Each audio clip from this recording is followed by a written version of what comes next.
Chapter 1942.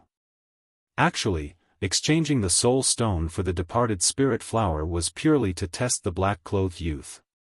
He wanted to see if this person would be tempted by his wealth after seeing that he had the soul stone and a spatial divine item. But he didn't. It seemed like the disciples of Nine Heavens Palace were of good quality.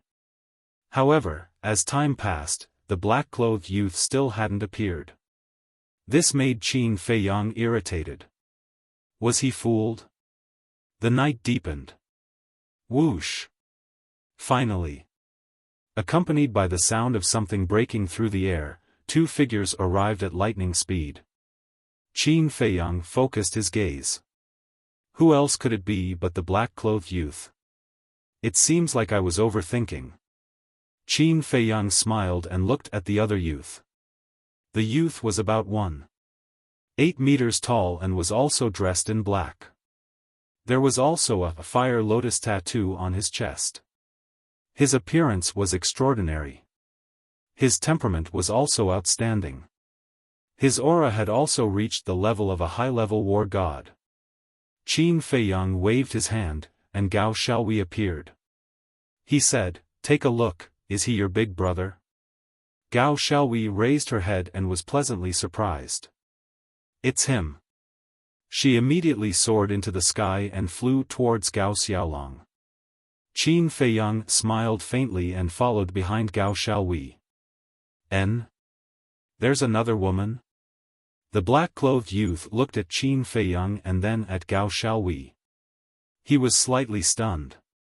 The four of them met in the sky. The black-clothed youth cupped his hands and apologized. "Brother, sorry for making you wait." "It's fine." Qin Feiyang waved his hand and smiled. As for Gao Xiaowei, she threw herself into Gao Xiaolong's arms and cried. However, Gao Xiaolong's expression was one of shock and confusion. He glanced at the black-clothed youth beside him from time to time as if he was asking for help. "Wait. Something's wrong." Qin Feiyang looked at Gao Xiaolong's expression and a light flashed in the depths of his eyes. One must know. Gao Xiaolong and Gao Xiaowei were biological siblings. Shouldn't the elder brother be happy to see his biological sister come looking for him? But why did he reveal such an expression now? Moreover, when they met, he didn't even say a word of concern or inquiry. Something was very wrong. This Gao Xiaolong is acting as if he doesn't know Gao Xiaowei. The young man in black looked at Gao Xiaowei and then looked at Qin Feiyang suspiciously. "Brother, who is this girl?" Qin Feiyang's eyes flashed. This Gao Xiaolong didn't react at all. What did this mean? This proved that this person wasn't Gao Xiaolong. Otherwise, how could he not recognize his own sister? Alas! Seems like the people from Nine Heavens Palace aren't anything good. Qin Feiyang sighed, his heart filled with disappointment. He had thought that Zhang Xian was a decent person, but who could have thought that he would be able to conceal his strength so well? Qin Feiyang looked at Gao Xiaolong, smiling without batting an eyelid. "You're Gao Xiaolong?" "It's me." Gao Xiaolong nodded. Qin Feiyang said, "Then who is the girl in your arms? Do you know?"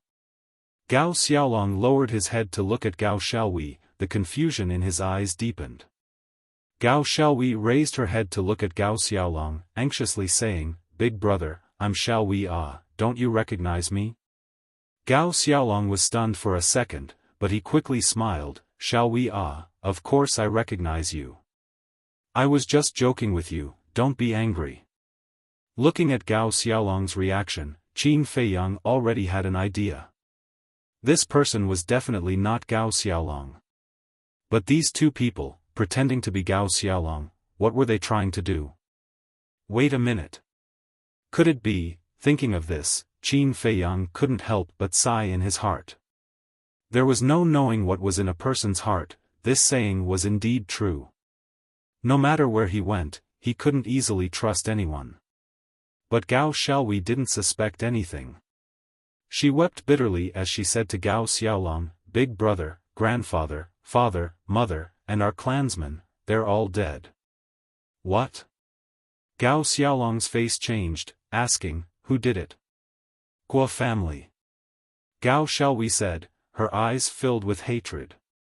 This Guo family really deserves to die. Gao Xiaolong was filled with grief and indignation, but he quickly comforted her with a gentle voice, Xiaowei, don't be sad, Big Brother will definitely avenge them. Let's go find the Guo family for revenge now. Gao Xiaowei said. Now? Gao Xiaolong was stunned, he glanced at the black-robed young man beside him. The black-robed young man's eyes turned, looking at Gao Xiaowei, smiling, Xiaowei the matter of revenge can't be rushed, it must be prepared in advance. How about this, we'll first bring you to Sky Dragon City to settle down, then we can slowly plan. But, Gao Xiaowei was anxious. Gao Xiaolong said, Xiaowei, listen to us, it won't be wrong. All right. Gao Xiaowei looked at Gao Xiaolong, then at the black-robed young man, nodding her head. Watching the two of them singing the same tune, Qin Feiyang shook his head and sighed, I really can't watch this anymore. The black-robed young man and Gao Xiaolong were stunned, looking suspiciously at Qin Feiyang. I'll bring you to a place. Qin Feiyang smiled, and with a wave of his hand, the four of them disappeared without a trace. Black Tortoise World. Above the herb field. Qin Feiyang stood facing the wind. Gao Xiaowei was still standing beside Gao Xiaolong. Whereas the black-robed young man and Gao Xiaolong were looking around in amazement. This is that spatial artifact? It's too big. Especially when they saw the herb field below, both of them were dumbfounded. The fire lotus had been in the herb field's courtyard all this time. Seeing Qin Feiyang appear, the black-robed young man took a step forward, landing in front of Qin Feiyang, smiling as he asked, Did you find Gao Xiaolong? Qin Feiyang nodded, adding, It's just an impostor, it's him. Qin Feiyang did not transmit his voice, nor did he conceal his identity, directly pointing at Gao Xiaolong. Impostor? The fire lotus was dumbfounded. Gao Xiaowei also heard it, looking at Qin Feiyang in astonishment, then turned to look at Gao Xiaolong beside her.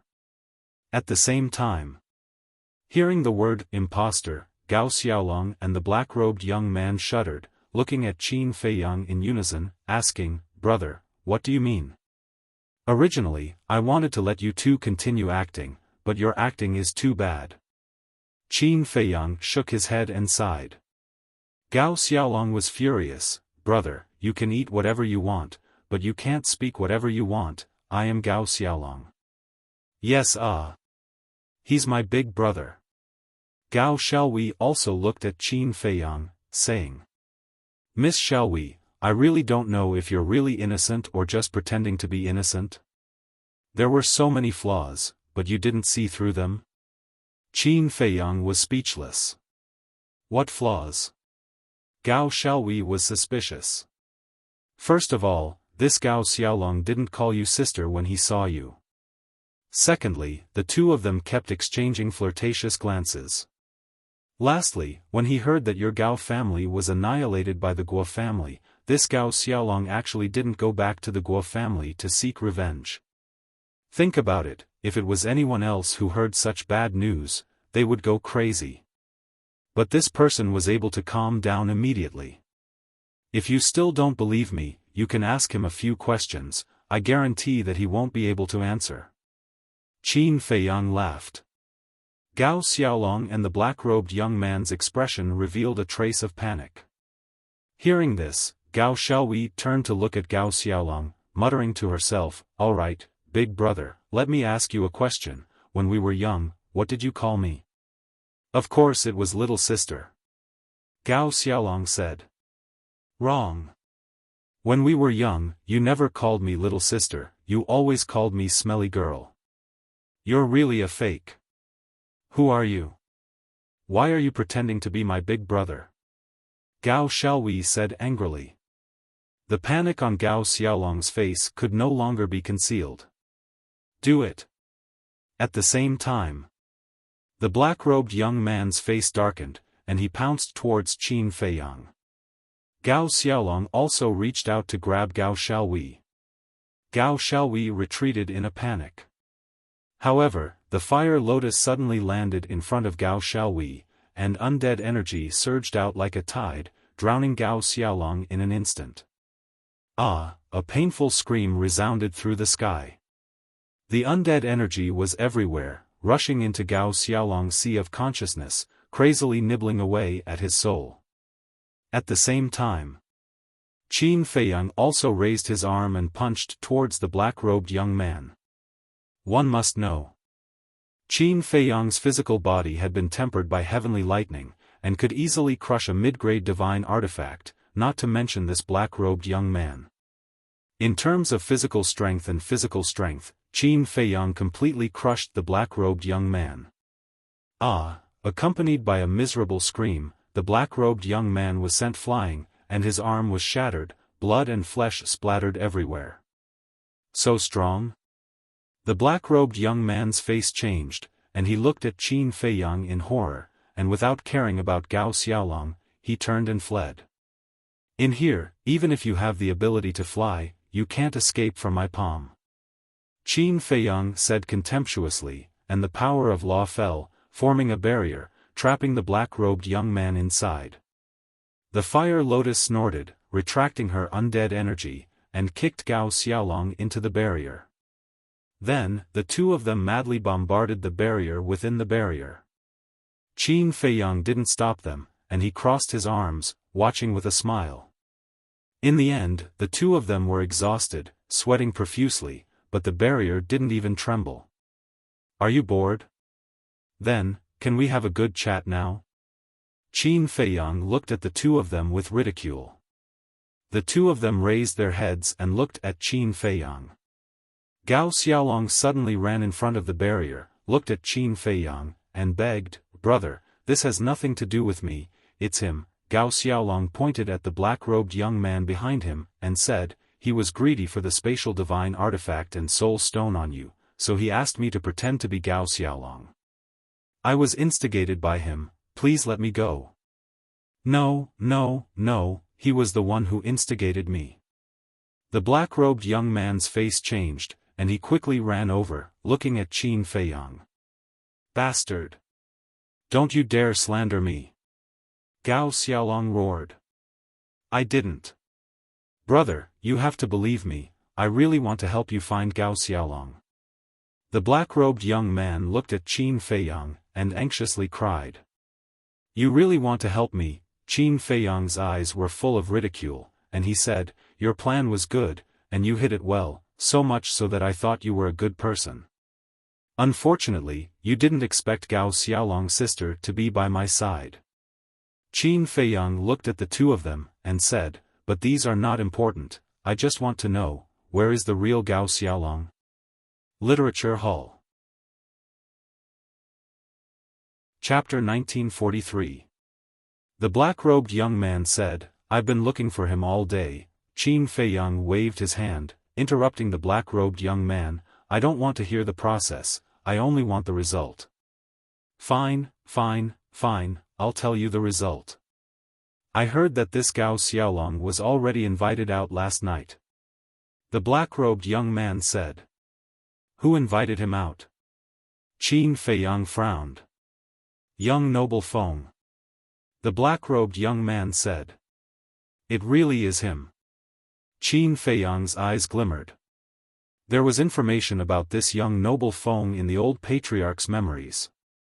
This person had a great background in the Nine Heavens Palace. His elder sister and elder brother were both geniuses in the Nine Heavens Palace.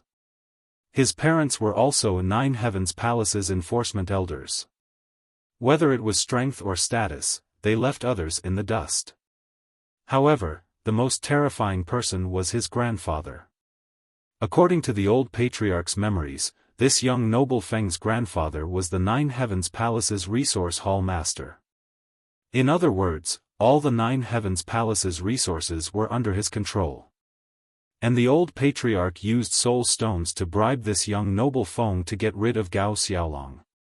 Moreover, the amount wasn't small, no less than 3,000 soul stones. Fire Lotus frowned, looking at Qin Feiyang. Brother, this Gao Xiaolong, could it be? Before Fire Lotus could finish, Gao Xiaowei shook her head. No, my big brother is definitely fine. Miss Xiaowei, last night your big brother was invited out by young noble Feng. Now, a whole day has passed, do you think there's still hope? Fire Lotus said. Gao Xiaowei lowered her head, tears flowed uncontrollably, her delicate body trembling. Qin Feiyang smiled. We can't jump to conclusions too early, maybe there's an accident? Yes. Life is unpredictable, maybe there really is an accident. Gao Xiaowei's spirit rose, saying. Qin Feiyang felt a little helpless. These were just words to comfort Gao Xiaowei, she actually believed it. Looks like this woman is really naive. Qin Feiyang pondered for a moment, looking at the black-robed young man. This young noble Feng, has he returned yet? I went to look for him, he hasn't returned yet. The black-robed young man shook his head. He didn't come back. Qin Feiyang was taken aback. An entire day had passed, and he still hadn't returned. Could there really be a turning point? Fire Lotus asked, how strong is this Gongzi Feng? The black-clothed youth said, Gongzi Feng is also a high-level war god. Advanced war god, his cultivation is the same as Big Brother's. In that case, it won't be easy for him to kill Big Brother? Gao Xiaowei hurriedly said. Qin Feiyang shook his head and sighed. He really couldn't bear to break Gao Xiaowei's hopes. Although Gongzi Feng's cultivation was the same as Gao Xiaolong's, Gongzi Feng had a backer. In other words, whether it was divine arts or divine artifacts, Gao Xiaolong and Gongzi Feng couldn't be compared. In short, this Gao Xiaolong was most likely dead. Who? Qin Feiyang let out a long sigh and looked at the black-clothed young man and the black-clothed man. I want to ask you something else. Tell us, as long as you let us go, we'll tell you everything. The two smiled flatteringly. Qin Feiyang asked, do you know a person called Qin Badian? Qin Badian? The black-clothed young man and the black-clothed man looked at each other and suspicion crept into their eyes. You don't know? Qin Feiyang frowned. The black-clothed young man quickly waved his hand and said, no, we've heard of this person, but why are you asking about him? Anyone would be curious about such a legendary figure. Qin Feiyang smiled faintly. That's true. This Qin Badian is indeed a legendary figure. It's said that when he entered the Nine Heavens Palace, he only took a few hundred years to break through to the monarch god realm and become the blazing sun of the Nine Heavens Palace. Later, he became an elder, disciplinary elder, palace master, and I heard that he even became the vice palace master of our Nine Heavens Palace. The black-clothed young man said with envy in his eyes. What? Vice Palace Master? Qin Feiyang and Fire Lotus looked at each other. Of course, this is only a rumor. It's been too long, and we disciples don't know if it's true or not. The black-clothed young man said. Qin Feiyang asked suspiciously, then why did this Qin Badian disappear? There are many different theories about his disappearance, and we don't know either. The two shook their heads. Ancestor, where are you? Qin Feiyang looked at the sky and muttered to himself. His face was filled with disappointment and frustration. A few moments later, Qin Feiyang retracted his gaze and looked at the black-clothed young man. What's your name? Wang Dechuan. The black-clothed young man said. Wang Dechuan, Qin Feiyang murmured as a cold light flashed in his eyes. Two strands of law energy entered the black-clothed young man and Gao Xiaolong's forehead. Ah! Accompanied by two blood-curdling screams, their souls were annihilated, and they died on the spot. Why did you kill them? They are disciples of the Nine Heavens Palace. Gao Xiaowei looked at Qin Feiyang in shock. How dare they scheme against me? Not to mention disciples of the Nine Heavens Palace, even if they are elders of the Nine Heavens Palace, I will make them pay the price. Qin Feiyang smiled coldly and grabbed the two's cosmos pouches. The barrier shattered with a loud bang, and the power of rules swarmed over. The two's corpses were directly smashed into pieces, turning into a bloody mist. Looking at this scene, Gao Xiaowei couldn't help but shudder. The Nine Heavens Palace's position in the northern region was unshakable. And the disciples of the Nine Heavens Palace were like emperors in the outside world. No one dared to offend them. But this man in front of her killed them without mercy. And he killed two of them at once. This was too terrifying. Qin Feiyang turned to look at the two and said, I have to enter the Nine Heavens Palace and find out where this young noble is. How are you going to enter? Gao Xiaowei was stunned and hurriedly asked. Isn't that simple? Just disguise yourself as Wang Dechuan. Qin Feiyang smiled. Gao Xiaowei was stunned. Fire Lotus smiled and said, no wonder you specifically asked for his name. So you already have a plan in mind. Qin Feiyang laughed. Gao Xiaowei looked at the two and looked at Qin Feiyang emotionally. She bowed and said, you have helped us brother and sister so much. I really have no way to repay you. Help you? Qin Feiyang was stunned. Didn't you say that entering the Nine Heavens Palace is to investigate the whereabouts of young noble? Since it's to investigate young noble, it's naturally to help us. Don't deny it. Thank you very much. Gao Xiaowei said gratefully. Qin Feiyang laughed dryly and said, it's also to help you guys. Of course, it's also to help myself. Help yourself? Gao Xiaowei was stunned. Qin Feiyang said, there are some things that you're better off not knowing. Okay, I won't ask. But can I ask, what are your and sister Fire Lotus's names? After knowing each other for so long, I still don't know your names? Gao Xiaowei smiled. Names, Qin Feiyang's eyes flashed slightly, and said, my name is Jiang Haotian. My sister is called Jiang Fire Lotus. Gao Xiaowei nodded. Jiang Haotian, how long has it been since I used this name? Qin Feiyang sighed inwardly. The past emerged like a tide. Thinking back to the spiritual state, the name Jiang Haotian was also famous. Shaking his head, Qin Feiyang took out a phantom pill and changed his appearance.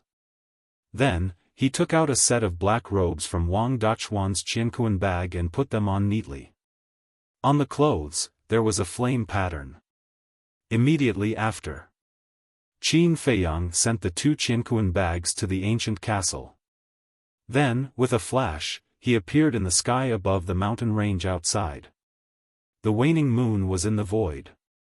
In the dead of night, the giant mountain that led to the Ninth Heaven Palace was like a giant beast standing on the ground. Qin Feiyang looked up at the top of the mountain with a determined light in his eyes. He murmured, even if it's a dragon's pool or a tiger's den, I must find out the reason for the disappearance of my ancestor. Whoosh! Taking a deep breath, Qin Feiyang turned into a stream of light and flew towards the top of the mountain. The top of the mountain in the dark night was dead silent. Beside the sky stairway, the white-haired old man was still sitting in his original position like a stone statue, not moving at all. Qin Feiyang landed on the top of the mountain. He didn't disturb the white-haired old man, nor was he nervous at all. He calmly passed by the white-haired old man. The white-haired old man didn't stop him. Finally, Qin Feiyang stood at the bottom of the sky stairway, looked up, and stepped onto the first step. But just as his foot landed, the stone stairs under his feet suddenly shook and released a dazzling light. Qin Feiyang was surprised. What was going on? Swish! At the same time, the white-haired old man next to him also opened his eyes. His eyes weren't cloudy at all, and they were extremely sharp, like two sharp blades. Oh no! Qin Feiyang didn't even need to look back to know that the white-haired old man had opened his eyes. He made a prompt decision. Without any hesitation. He directly entered the Black Tortoise world, then controlled the Black Tortoise world and flew away without looking back. The white-haired old man suddenly stood up, and his divine will spread out in all directions. Gradually, a look of surprise appeared on his old face. There was no one. There was no spatial divine item. What was going on? Did he disappear into thin air? Back to Qin Feiyang. At this moment, he was already drenched in cold sweat. But more than that, he was puzzled. Why did the sky stairway react? Beside him, Fire Lotus and Gao Xiaowei also looked at Qin Feiyang suspiciously. Wasn't he going to Jiutian Palace? Why did he come back and flee in a panic? After Qin Feiyang left the Black Tortoise world, the image disappeared, so they still didn't know what had happened outside. After fleeing for tens of thousands of miles, Qin Feiyang stopped and turned to look at Gao Xiaowei. Did your brother tell you about the sky stairway before?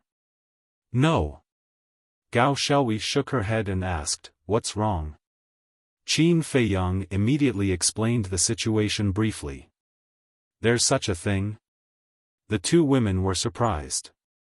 Qin Feiyang said in a deep voice, "According to my guess, the sky stairway is definitely not an ordinary stone stairway." Huo Lian said, "Do you mean that the stairway of heaven gave a warning because it saw through your disguise?" Yes. Qin Feiyang nodded, looking a little annoyed. I should have directly read Wang Dachuan's memories just now. Literature Museum. Chapter 1944. That's not that important. Anyway, you used Wang Dachuan's identity just now. Your own identity wasn't exposed. Fire Lotus smiled. Qin Feiyang nodded and smiled bitterly. Seems like it's impossible to sneak into Nine Heaven Palace without being noticed. Last year, I heard from Big Brother that Nine Heaven Palace will be recruiting disciples this year. Big Brother even asked me to try. Why don't we participate in the assessment together? Gao Xiaowei said. Recruiting disciples, Qin Feiyang pondered for a while and asked, "Do you know the exact time?" I don't know. According to Big Brother, only the higher-ups of Nine Heaven Palace will announce it to the public. But such a big matter, as long as it's announced, we won't need to ask around. Gao Xiaowei said. So troublesome. Qin Feiyang rubbed his head and smiled helplessly. All right then, let's go to Sky Dragon City first. What kind of place is Sky Dragon City? Fire Lotus asked suspiciously. According to the old patriarch's memory, the mountain range we're in now is called Sky Dragon Mountain Range. And this is the hinterland of Sky Dragon Mountain Range. Sky Dragon City is just outside Sky Dragon Mountain Range. Qin Feiyang said. Huo Lian nodded her head in realization. Wait. I actually forgot about someone. Qin Feiyang was about to leave with the Black Tortoise world, but he suddenly slapped his head and said in annoyance. Who? Fire Lotus and Gao Xiaowei looked at him in confusion. Old Patriarch. This person can contact Gong Zifeng. Qin Feiyang waved his hand and brought the two girls to the desert. Below. The old patriarch squatted in the barrier formed by the rule force, his face full of despair and frustration. However, his qi had been repaired. Looking at the old patriarch, Gao Xiaowei was stunned for a moment before hatred appeared in her eyes. She said angrily, "Big Brother Jiang, why didn't you kill him? This person is still useful." Qin Feiyang said. At the same time, the old patriarch also heard Gao Xiaowei's voice and raised his head to look at the three of them. His eyes flashed with killing intent. Qin Feiyang didn't say anything. He took out the old patriarch's interspatial ring and found an image crystal. This image crystal belonged to the old patriarch. Immediately after, Qin Feiyang stepped into the barrier and passed the image crystal to the old patriarch. He said, "Contact Gongzi Feng." "Contact Gongzi Feng?" The old patriarch was taken aback. "Forget it. You should just become a puppet." Qin Feiyang impatiently waved his hand and activated the puppet technique. The old patriarch's gaze immediately turned sluggish. "Send a message to the young master." Qin Feiyang spoke again. "Yes." This time, the old chief became obedient and obeyed. He immediately grabbed the image crystal and quickly recovered. "Sister Fire Lotus, what's going on? Why does it feel like the old patriarch has changed into a different person?" Gao Xiaowei sized up the old patriarch. Her eyes were filled with surprise. This puppet technique can not only read the other party's memories, but it can also turn the other party into a puppet at your command. Fire Lotus smiled faintly. "So terrifying?" Gao Xiaowei's gaze trembled. Time passed bit by bit. Wang. Finally, a purple figure appeared.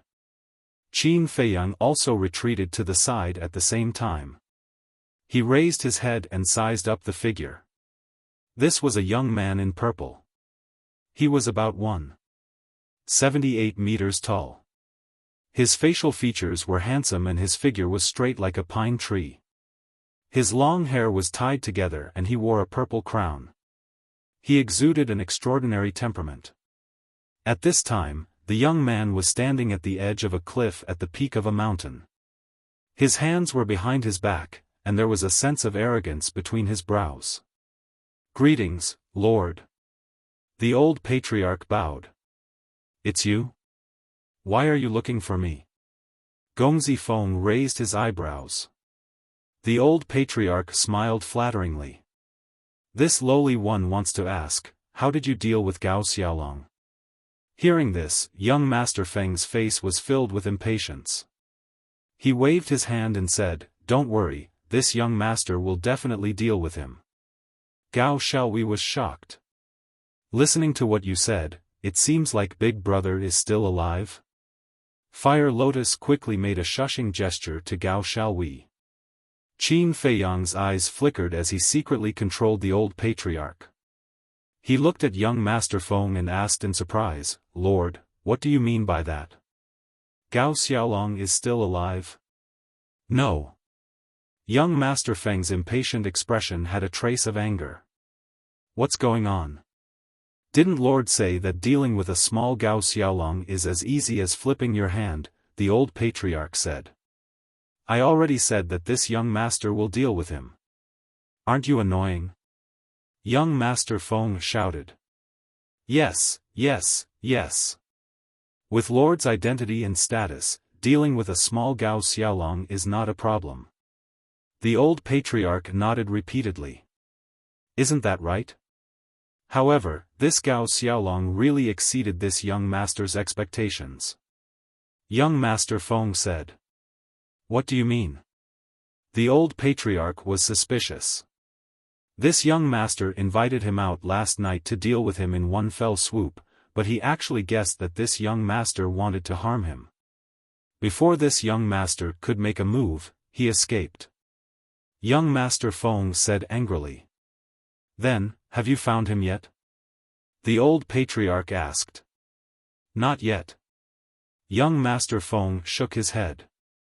"No," the old patriarch was stunned, and he hurriedly said, "Lord, you can't let him return alive." "Ah. Don't worry, he will never be able to return. Because he entered the Sky Dragon Sea."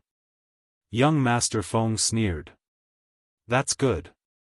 The old patriarch nodded and sighed in relief. "All right, after dealing with him, this young master will contact you. Don't send me any messages in the future. If my old man knows that this young master is doing this kind of thing, he will definitely not forgive this young master." Young Master Feng said. "Okay." The old patriarch respectfully replied. Soon after, young Master Feng's shadow disappeared.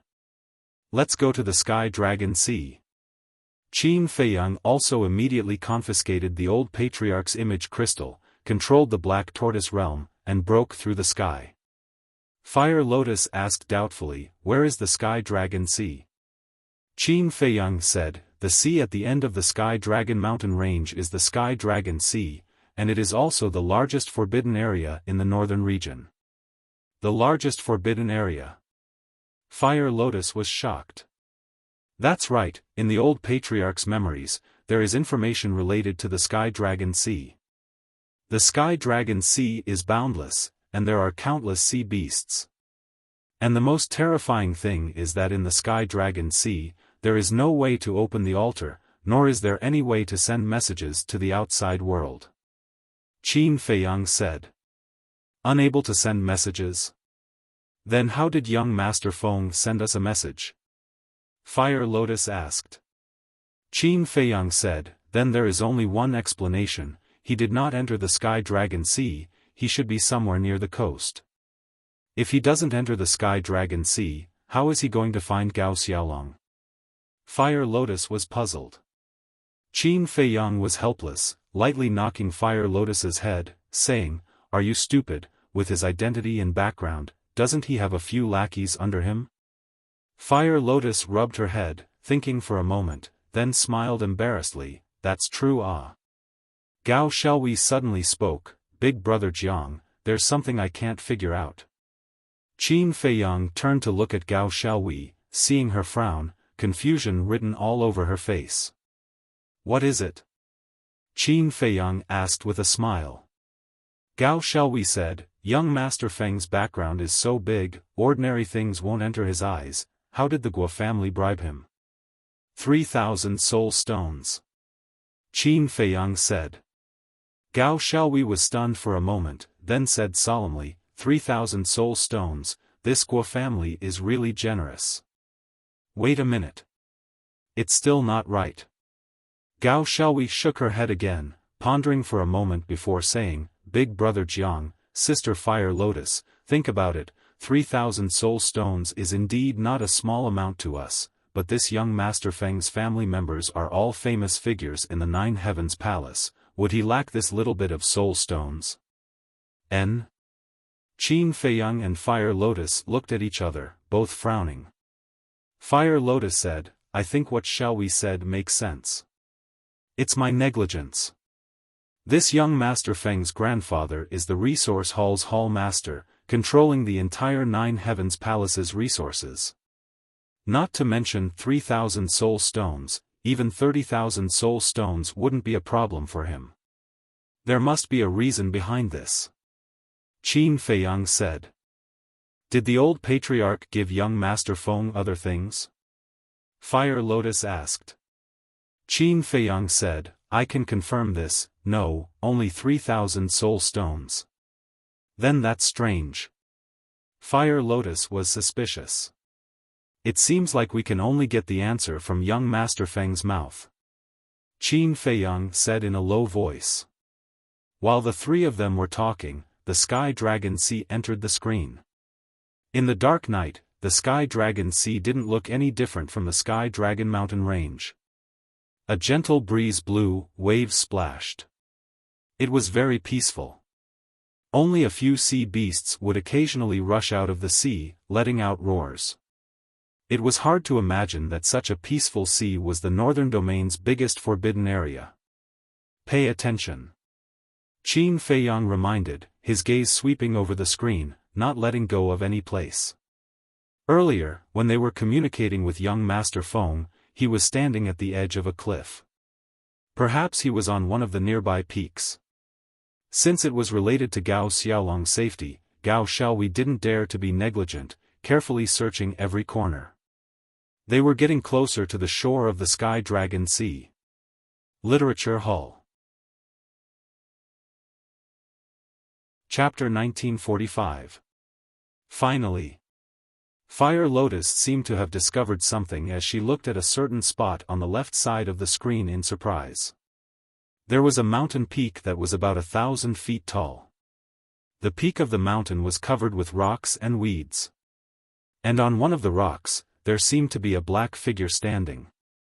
The distance was too far and she couldn't see clearly. Could he be Gongzi Feng? Noticing Fire Lotus's abnormality, Gao Xiaowei also looked over with a trace of suspicion in her eyes. Why don't we go and take a look? Qin Feiyang smiled and controlled the Black Tortoise realm to fly towards the peak of the mountain. Soon, the Black Tortoise realm entered the sky above the peak of the mountain. The three of them took a closer look. If it wasn't Gongzi Feng, who else could it be? He was wearing a gorgeous purple robe that fluttered in the wind. He was like a son of God, showing off his extraordinary temperament. But at this moment, his entire body was emitting a gloomy aura. It seems that not killing Gao Xiaolong has made him very angry. Fire Lotus whispered. Humph.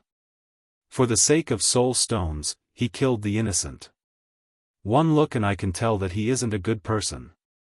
Gao Xiaowei snorted. Qin Feiyang glanced at Gao Xiaowei and said indifferently, actually, don't make it sound so bad. If it was your Gao family, you would also exterminate the Guo family. I won't. Gao Xiaowei said angrily. You won't, but your family will. Your brother Gao Xiaolong will too. Actually, everyone is the same. We all want to survive, but the methods are different. Qin Feiyang said. Gao Xiaowei fell silent. She couldn't find a reason to refute this point. Fire Lotus glanced at Gao Xiaowei and looked at Qin Feiyang. Let's not talk about this first. Now that we have found Gongzi Feng, what should we do next? Wait. Qin Feiyang said. Late at night. In the sky above the heavenly dragon sea, two black figures flashed through the sky and landed on the peak of the mountain. They were two muscular men in black. They looked middle-aged and were more than 1.9 meters tall. Their upper bodies were bare and muscular, filled with a valiant aura. The aura they exuded was also extremely strong. They were two perfect war gods. However, there was no flame symbol of the Nine Heavens Palace on their clothes. Obviously, they were not disciples of Nine Heavens Palace. Young Master. The two of them landed on the mountain peak and bowed respectfully to young Master Feng. Yes. Gongzi Feng nodded. He looked at the two of them and asked, have you found him? The two of them nodded. One of the muscular men waved his hand, and a young man covered in blood immediately appeared at Gongzi Feng's feet. Big brother, Gao Xiaowei shouted, her eyes filled with anger. That's right. The young man was none other than Gao Xiaolong. But at this moment, Gao Xiaolong's eyes were closed. Not only was his body covered in cuts and bruises, but one of his arms was also shattered. There was a bloody hole in his lower abdomen, and even his skull had been split open, causing blood to gush out. As for his life force, it was so weak that it was almost undetectable. Looks like there's no need to enter the Sea of Heavenly Dragons. Qin Feiyang murmured.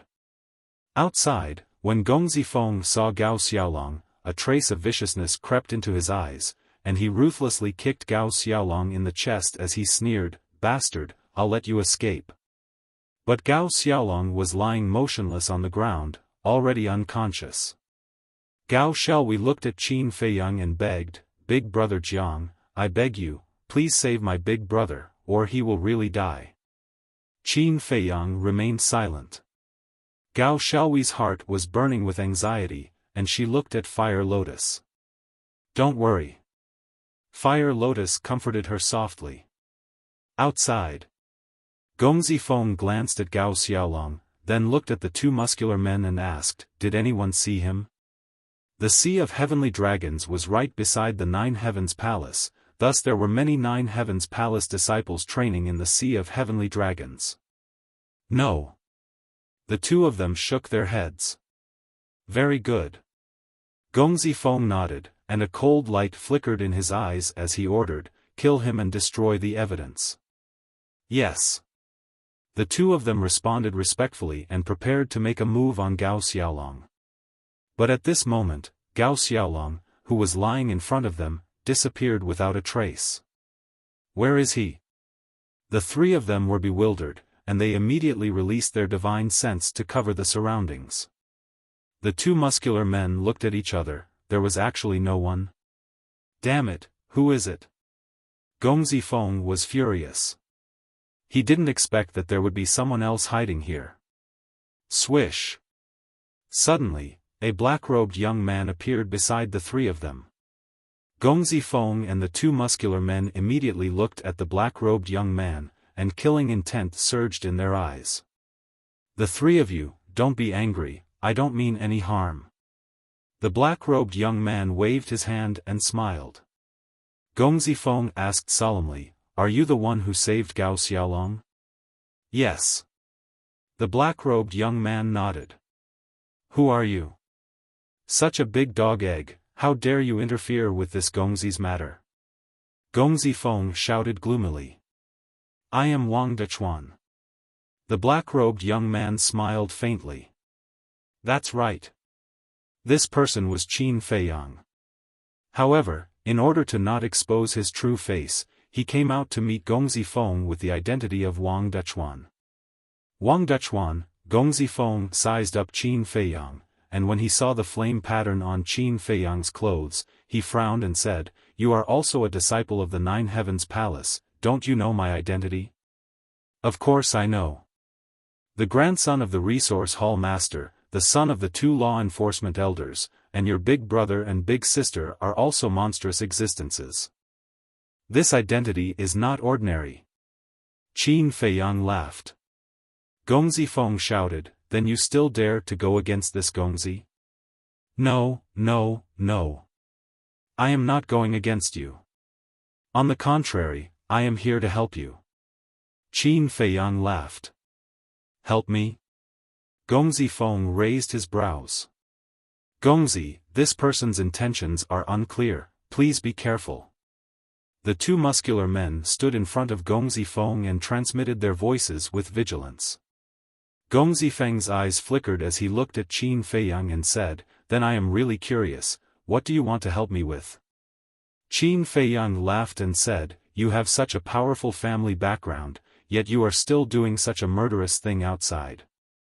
I think you must have some hidden troubles." Gong Zifeng clenched his fists when he heard this, and the hostility between his brows intensified. Qin Feiyang said, "Based on my guess, it should be related to your family, right?" "You are investigating me?" Gong Zifeng said coldly. "No, no, no. I have never investigated you, it is purely a guess. Actually, I don't know the real reason either. But you can tell me, maybe I can really help you." Qin Feiyang laughed. "With a mere low-level martial god like you?" Gong Zifeng's face was filled with disdain. "Even an ant can move an elephant," Qin Feiyang said. Gong Zifeng frowned and asked, "Then tell me, why do you want to help me? I don't believe that there is such a kind-hearted person in this world. Of course, I have conditions. First, let Gao Xiaolong go. Second, I want to ask about a person." Qin Feiyang said. "I have already taken the Guo family's soul stone. If you ask me to let Gao Xiaolong go, aren't you asking me to break my promise?" Gong Zifeng said angrily. "We are all sensible people, don't say, break your promise. Moreover, even if you don't care, what can a mere Guo family do to you?" Qin Feiyang laughed. "Huh," Gong Zifeng laughed and said, "You are quite an interesting person. Then the second one, who do you want to ask about?" "Qin Badian." Qin Feiyang said. "What? You want to ask about Qin Badian?" Gong Zifeng was shocked. "Yes." Qin Feiyang nodded. "What is your relationship with Qin Badian?" Gong Zifeng looked at Qin Feiyang suspiciously.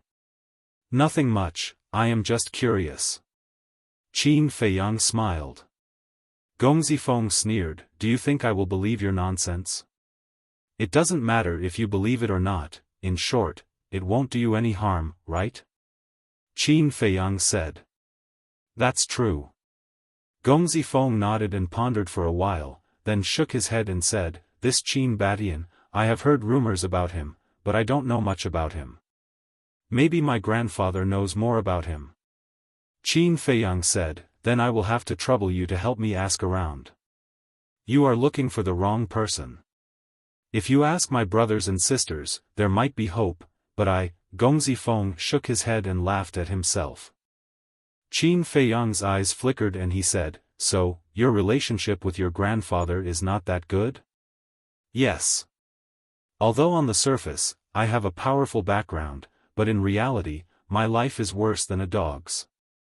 Otherwise, I wouldn't be willing to be an executioner for a mere 3,000 soul stones." Gongzi Feng sighed. "I would like to hear the details." Qin Feiyang cupped his fists and said. Gongzi Feng fell silent. After a long time, he sneered, "We are not that close.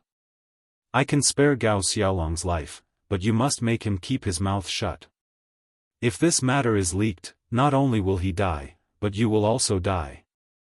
Seeing that Gongzi Feng did not answer directly, Qin Feiyang was a little disappointed. He nodded and smiled, "All right, don't send any messages to the old patriarch. He is in my hands now. Let's go." Gongzi Feng looked deeply at Qin Feiyang, then waved his hand and left with the two strong men. Qin Feiyang also entered the Black Tortoise world. Wang Dechuan, Gongzi Feng frowned along the way. "Gongzi, why didn't you kill him?" Seeing that they were about to reach the Nine Heavens Palace, the two strong men couldn't help but ask Gongzi Feng. "He was able to save Gao Xiaolong in front of us without us noticing. Do you think he's a simple person?" Gongzi Feng raged. One of the strong men said, "He's just an ordinary disciple of the Nine Heavens Palace. It shouldn't be that simple. When this Gongzi returns, I will investigate this person's background. You guys should return to the Sky Dragon City and hide. Wait for my orders. If this person can really help me, it might not be a bad thing." Gongzi Feng said, and a light flickered in his eyes. "Yes." The two burly men responded respectfully, then opened an altar and left without looking back. Gongzi Feng turned into a streak of light and flew towards the stairway. Black Tortoise World Qin Feiyang had been following behind Gongzi Feng and the other two, so he heard their conversation clearly. Gao Xiaowei stood at the side, taking care of Gao Xiaolong with tears in her eyes. Fire Lotus retracted her gaze and smiled, "Qin Dage, it seems like there's something fishy about this Gongzi Feng. I don't care about his matters. I just want to use all my connections to find out the reason behind the ancestors' disappearance." Qin Feiyang said. This time, he entered the ancient world to increase his strength and seek justice for the inner demons. On the other hand, he wanted to find the ancestor. Therefore, he would do anything. Looking at Gongzi Feng, he drove the Black Tortoise world and followed the two strong men to the Sky Dragon City. Chapter 1946. Outside the Sky Dragon mountain range, there was a vast plain. And on the plain, there was a huge city. The city covered an area of 1,000 li majestic buildings towered from the ground to the sky, exuding a magnificent aura. This was the Sky Dragon City. The Sky Dragon City had 4 city gates. Every city gate was heavily guarded, and the pedestrians who came and went had to be interrogated. The security was quite tight. Furthermore, a lifelike heavenly dragon was engraved on top of the city gates. Every stroke of the dragon contained an astonishing charm. Outside the city, in a dense forest, 2 burly figures appeared out of thin air. It was the 2 burly men. The Black Tortoise world also appeared with them. But because the Black Tortoise world was hidden in the void, the 2 burly men didn't know. Qin Feiyang monitored the 2 burly men and said to Fire Lotus, "Bring the siblings to the courtyard below and check on Gao Xiaolong's injuries. I'll follow them." "Okay." Fire Lotus nodded. Gao Xiaowei immediately carried Gao Xiaolong and flew down behind Fire Lotus. Watching the 3 enter the courtyard, Qin Feiyang's face revealed a trace of a smile. Actually, he saved Gao Xiaolong for peace of mind. After all, the Gao family was exterminated because of him. And now, he successfully saved Gao Xiaolong, so he didn't let his conscience down. Outside, the two burly men walked straight to the city gate. Qin Feiyang had been following behind the two of them. Looking at their backs, there was a helpless expression on his face. These two men were perfect war gods. Their souls were extremely powerful. Unless they were willing, it was impossible to use the enslavement seal and puppetry art to control them.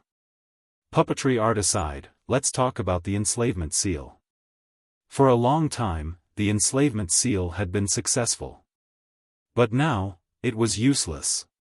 This made Qin Feiyang somewhat sullen. When they reached the city gate, the two burly men entered the city without looking back after they were interrogated. Qin Feiyang also easily sneaked into the city. The city was bustling with noise and excitement. On both sides of the street, there were many restaurants of various sizes. However, they were all of average quality. The two burly men did not go deep into the city. After walking for several hundred meters, they entered a very simple and unremarkable restaurant. There were only 5 floors in the restaurant. Other than the hall on the first floor, the 4 floors above were all rooms for accommodation. There were only a dozen or so tables in the hall, and only 2 or 3 tables were occupied. It was very quiet. "Sirs, you're back." A waiter from the restaurant greeted the two burly men with a smile. Clearly, these two people were already regulars here. "Yes. Send up 2 jars of wine and a few side dishes later." One of the burly men laughed. "All right." The waiter nodded and ran to the kitchen to make the arrangements. The two burly men followed him up to the 3rd floor, entered a room, and closed the door tightly. "After running around for an entire day, I'm exhausted." One of them collapsed on the bed and said tiredly. "That's right. The most important thing is that we finally found Gao Xiaolong, but he was rescued again." The other person sat at the table and poured a cup of tea. He shook his head as he drank. The burly man on the bed sat up and said with a frown, "Do you think young master was too careless this time?" "What do you mean?" The other person was startled. He put down the teacup and asked suspiciously. "That Wang Duchuan is only an initial martial immortal, but he said he could help young master. No matter how I look at it, I feel like he's just fooling us." The burly man said. "You can't say it like that. This person's strength is indeed nothing special. However, since he dares to stand in front of us and say such words, it means that he has confidence. Moreover, there's a good saying, you can't judge a book by its cover. Don't underestimate anyone." The person sitting at the table said with a smile. He picked up the teacup and continued to drink. The burly man sitting on the bed pondered for a while and nodded, "That's true. However, our young master is really pitiful." "Shoo, you can't say such things carelessly." The burly man's expression changed and he hurriedly whispered. "What are you afraid of? There's only the two of us here. Who can hear us? Although our young master is an illegitimate child and is a little arrogant, he usually works very hard. He's also very polite to us subordinates.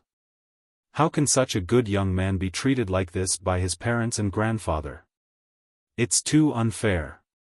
The burly man got down from the bed and walked to the table and complained with dissatisfaction. "There's no such thing as fairness in this world. Don't say any more. Be careful that the walls have ears. After all, this matter isn't very glorious. If it were to spread, who knows how many people would laugh at young master." The burly man drinking tea shook his head and sighed. Illegitimate child, black tortoise world.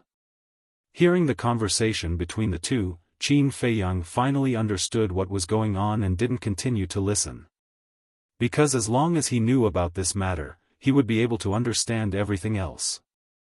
He's also a pitiful person. Ah. Entering the small wooden house, Qin Feiyang looked at Gao Xiaolong lying on the floor in the main hall and asked, "How's his situation?" "His qi si is shattered, his sea of knowledge is shattered, his internal organs are almost all shattered, plus he lost a lot of blood. His situation is not optimistic." Fire Lotus said. "What about his soul?" Qin Feiyang asked. Fire Lotus said, "His soul is fine, but his divine sense has been overused. Big brother Jiang, I beg you, please save my big brother." Gao Xiaowei looked at Qin Feiyang pitifully with tear-stained eyes. Her universe bag was destroyed and she didn't even have a single pellet on her. She could only watch helplessly. On Gao Xiaolong's body, there was no universe bag or universe ring. Obviously, it was either taken away by the two burly men. Either that, or it was destroyed during the fight with the two burly men. Qin Feiyang looked at Gao Xiaowei, then at Gao Xiaolong, and took out his universe ring. There were a lot of pellets inside the old patriarch's universe ring. After searching for a while, he finally found a spirit sea pellet, soul essence pellet, healing pellet, regeneration pellet, and bone replenishing pellet. "Thank you, big brother Jiang." Gao Xiaowei received the pellets and squatted on the floor, putting them into Gao Xiaolong's mouth one by one.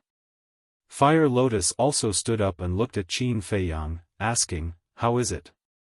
Qin Feiyang said, "This Gongzi Feng is an illegitimate child." "Illegitimate child?" Fire Lotus was stunned for a moment, then said in realization, "No wonder he did this behind his family's back." From the two burly men's words, it's not hard to tell that this Gongzi Feng is a good person. I think he was forced to do this because he had no other choice. After all, an illegitimate child is not well liked. Qin Feiyang said. "Now I'm starting to sympathize with him." Fire Lotus smiled. "Sympathize?" Qin Feiyang shook his head and smiled, saying, "In this world, there are pitiful people everywhere. If you sympathize with all of them, how can you handle it? But this person can be used by me. You want to subdue him?" Fire Lotus was stunned and asked. "Subdue? How would I have the mood to train him? Moreover, I don't have any plans to recruit him now. The two of us are just mutually beneficial." Qin Feiyang shook his head and said. Those fellows in the castle were already enough to give him a headache. No matter how many soul stones he had, it wouldn't be enough. Isn't that asking for trouble? Next. Qin Feiyang didn't say anything else, lowering his head and muttering to himself. Huo Lian looked at him curiously for a while and said with a smile, "Are you thinking about something sneaky again?" Qin Feiyang's face darkened, lightly knocking Fire Lotus's head, speechless. "What are you thinking about all day?" Fire Lotus rubbed her head, pursing her lips. Qin Feiyang transmitted, "I'm thinking, can the Black Tortoise world sneak into Nine Heaven Palace without anyone knowing?" "You still want to sneak in?" Fire Lotus said in a daze. Qin Feiyang thought, the assessment is really troublesome, and what I hate the most is trouble. I think it's better not to take the risk. Let's not talk about whether the Sky Stairway will notice the Black Tortoise world. Even if you use the Black Tortoise world to sneak into Nine Heaven Palace, it's not convenient to ask for information. Because you don't dare to go out. Once you go out, your whereabouts will be exposed. You might even attract the attention of the higher-ups of Nine Heaven Palace. So I think it's better to take the assessment and enter Nine Heaven Palace openly. Fire Lotus said. Qin Feiyang thought about it and felt that it made sense. If he really attracted the attention of the higher-ups of Nine Heaven Palace, it would be more difficult to ask for information in the future. So, it's better not to alert the enemy. Alright then, keep an eye on her and don't let her run around. I'm going to cultivate in the castle. When Gao Xiaolong wakes up, inform me immediately. Qin Feiyang transmitted. Fire Lotus replied in silence. Inside the castle, on the ground, there was a big pile of universe pouches, as well as iron and jade boxes. These were all looted from the Guo clan's treasure vault. However, no one tidied them up. Qin Feiyang looked at Willow Tree and the others. These guys were cultivating in seclusion. Even the white-eyed wolf, who had always been greedy for money, was indifferent. A change in personality? Qin Feiyang felt helpless. He thought that everyone had already cleaned up, but he didn't expect them to still be piled up on the ground. It seemed like he could only wait for Dan Wangkai to deal with it. But he didn't know how much Dan Wangkai had comprehended to become a god. Phew! Qin Feiyang exhaled and walked to the front of the altar. He grabbed a universe pouch and checked it. His face was full of helplessness. This universe pouch was specially used to store soul stones. In the past few days, he had obtained a lot of soul stones, but now, there were only a few dozen left. It was not enough at all. Qin Feiyang shook his head and took out the remaining dozens of soul stones. He sat down cross-legged and began to refine them. However, although there weren't many soul stones left, everyone's cultivation had improved a lot. Everyone was working hard to become a war god. Including the white-eyed wolf, Qin Rushuang, Willow Tree, Yu Huang, and Lei Bao. And the blood Qilin, who was already a war god, was trying his best to become a war god. Chapter 1947. In the blink of an eye, a day had passed outside. Inside the ancient castle, a whole year had passed.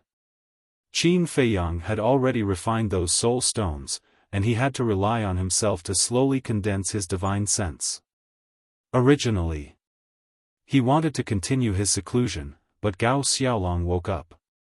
Inside the main hall, Gao Xiaolong sat on the chair in front of the tea table, looking around. A trace of weakness could be seen between his brows.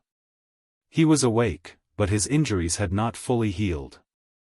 Gao Xiaowei sat beside him, taking care of him meticulously. As for Huo Lian, she sat quietly at the side. Shua! Qin Feiyang appeared in the main hall out of thin air. Gao Xiaolong immediately stood up, cupping his fists. I presume this brother is Jiang Haotian. Yes. Qin Feiyang nodded, sitting on the main seat, smiling. Sit down and talk. Gao Xiaolong returned to his seat, his face full of gratitude. Xiaowei has already told me everything, thank you brother Jiang. You're welcome. Qin Feiyang waved his hand, smiling. What do you plan to do next? Gao Xiaolong clenched his fists, speaking solemnly. Of course, I'm going to find the Guo family to take revenge. You're indeed a hot-blooded man, I can lend you a hand. Qin Feiyang laughed heartily. Help me? Gao Xiaolong was stunned, asking suspiciously, Brother Jiang, don't blame this little brother for thinking too much, we're not related in any way, why would you help us? Helping you is not without conditions. Qin Feiyang smiled. What conditions? Gao Xiaolong asked. Qin Feiyang said, I need to enter the Nine Heavens Palace. Enter the Nine Heavens Palace? Gao Xiaolong was stunned, frowning. With Brother Jiang's ability, entering the Nine Heavens Palace shouldn't be a difficult matter, right? Qin Feiyang laughed, that's hard to say, what if there's an accident? Moreover, I'm afraid of trouble, so I need someone to take care of it. I understand. Gao Xiaolong nodded. Brother Gao is indeed an understanding person. Qin Feiyang smiled. I'm ashamed. Gao Xiaolong waved his hands and smiled wryly. To tell you the truth, I'm just an ordinary disciple in the Nine Heavens Palace. Even if I wanted to help you, I wouldn't be able to do much. I can only think of a way to give you some information so that you can prepare in advance. That's enough. Qin Feiyang smiled and said, oh right, is there any mystery hidden in the heaven stairway leading to the Nine Heavens Palace? Brother Jiang, why do you ask? Gao Xiaolong was suspicious. I won't hide it from Brother Gao. I once disguised myself and tried to sneak into Nine Heaven Palace. However, the moment I stepped onto the first step of the stairway to heaven, the stairway to heaven sent out a warning. Qin Feiyang said. Ugh! Gao Xiaolong was dumbfounded and speechless. Brother Jiang, your guts are really big. Since ancient times, you are the first person who dared to sneak into the Nine Heavens Palace like this. Qin Feiyang smiled embarrassedly. Gao Xiaolong's gaze swept over the courtyard outside, asking in a low voice, Brother Jiang, is it convenient to talk here? Qin Feiyang said, Don't worry, there's no place safer than here. Gao Xiaolong sighed in relief and whispered, I won't hide it from Brother Jiang. There is indeed a mystery hidden in the stairway to heaven. What mystery? Qin Feiyang was surprised. Fire Lotus and Gao Xiaowei also looked at Gao Xiaolong curiously. Gao Xiaolong said, The stairway to heaven is actually a divine artifact. Divine artifact, Qin Feiyang muttered. Gao Xiaowei was surprised and asked, Brother, what grade is the stairway to heaven? I don't know. I'm not the only one who doesn't know. Other than a few big shots in the Nine Heavens Palace, no one else knows. However, there are rumors that the reason why our Nine Heavens Palace can stand tall in the northern region is because of the stairway to heaven. Gao Xiaolong said. This, Qin Feiyang was shocked. If the rumors were true, then the stairway to heaven was definitely a heaven-defying divine artifact. No one knows how strong the stairway to heaven is, but there is one thing that all the disciples of the Nine Heavens Palace know.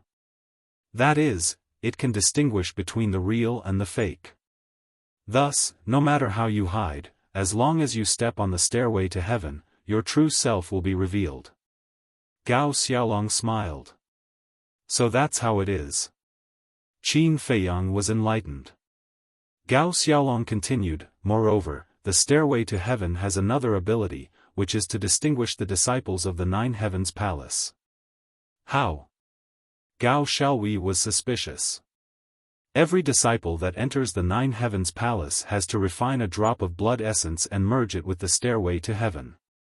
This drop of blood essence is equivalent to a medium. The stairway to heaven uses the drop of blood essence to determine whether someone is a disciple of the Nine Heavens Palace.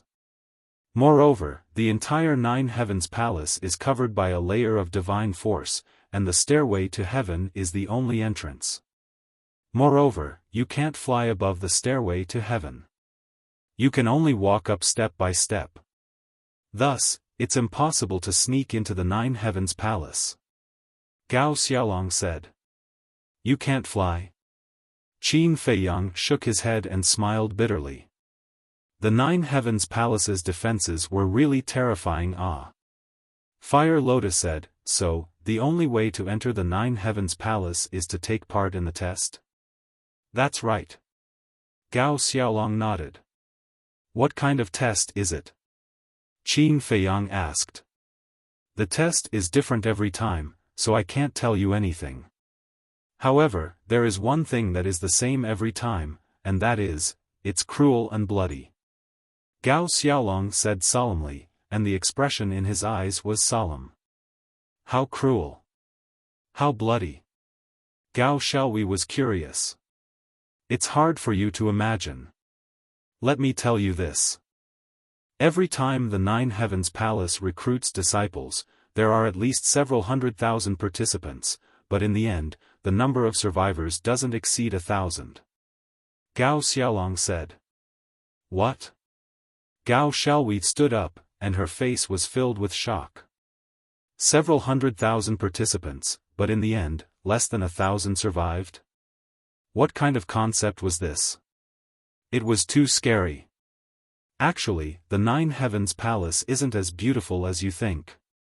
Although you can get a lot of resources after entering the Nine Heavens Palace, the cruelty inside is even scarier than the test. If you're not careful, you'll lose your life. Gao Xiaolong sighed. Qin Feiyang smiled, This is normal, it's the same everywhere. Gao Xiaolong was stunned for a second, then he smiled. Brother Jiang can still maintain such a calm expression, looks like you've seen the world. Ah. Qin Feiyang smiled faintly, and with a thought, an old figure appeared in the hall. It's him. Gao Xiaolong stood up, and hatred filled his eyes. That's right.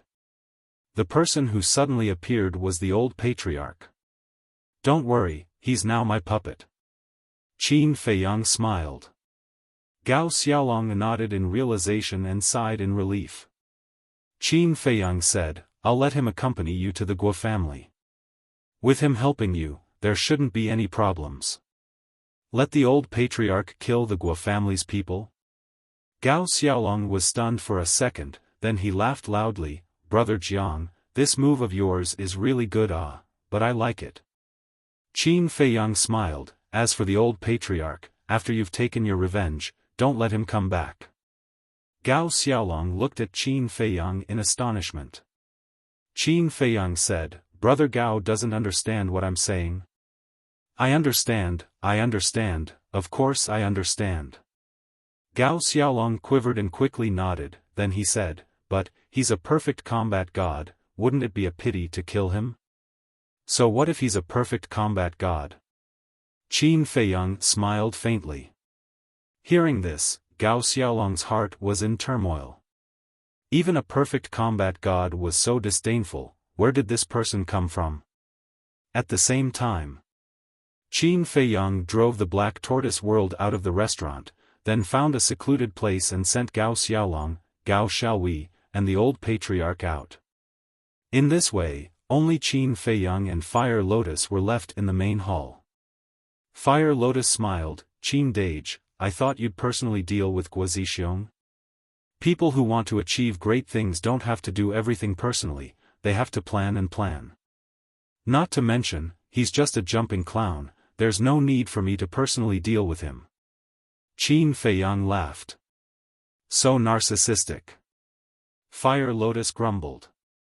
But, you have to hurry up and settle your matter.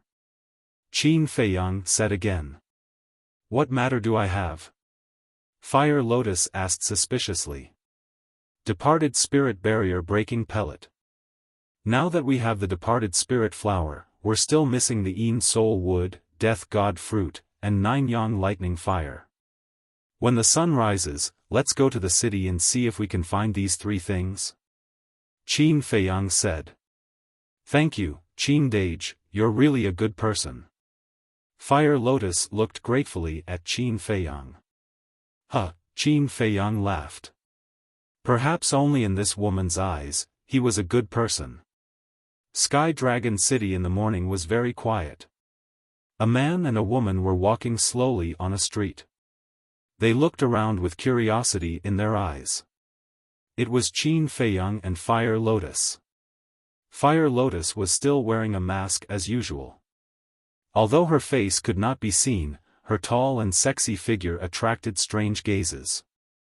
Qin Feiyang was no longer in disguise. He was wearing a pure white robe. His figure was tall and straight, and his long hair was draped over his shoulders. There was a faint smile on his face, and he gave off a warm and amiable feeling.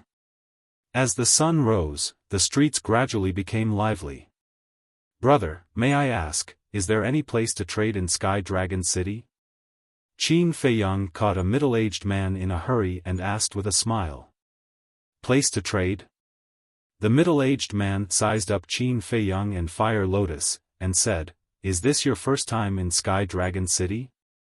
Brother, you have good eyes. We siblings are new here and know nothing about Sky Dragon City, so I hope you can give us some pointers. Qin Feiyang smiled. I don't dare to give you pointers. In Sky Dragon City, there is only one place to trade, and that is the Treasure Pavilion. If you need anything, you can go to the Treasure Pavilion. How do I get to the Treasure Pavilion? Qin Feiyang asked. Follow this road and walk for about 500 miles. When you reach there, you can ask anyone and you will know the location of the Treasure Pavilion. The middle-aged man said. Thank you. Qin Feiyang cupped his hands and smiled. No need. The middle-aged man waved his hand and hurriedly left. 500 miles should be the center of Sky Dragon City, let's go there quickly. Qin Feiyang smiled and led Fire Lotus down the road. 500 miles, for a mortal, even if they didn't stop and rest, it would still take a few days. But for Qin Feiyang and Fire Lotus, this distance was nothing. Soon, they entered the center of the city. The center of the city was even more lively and prosperous. The restaurants were also extremely grand and luxurious.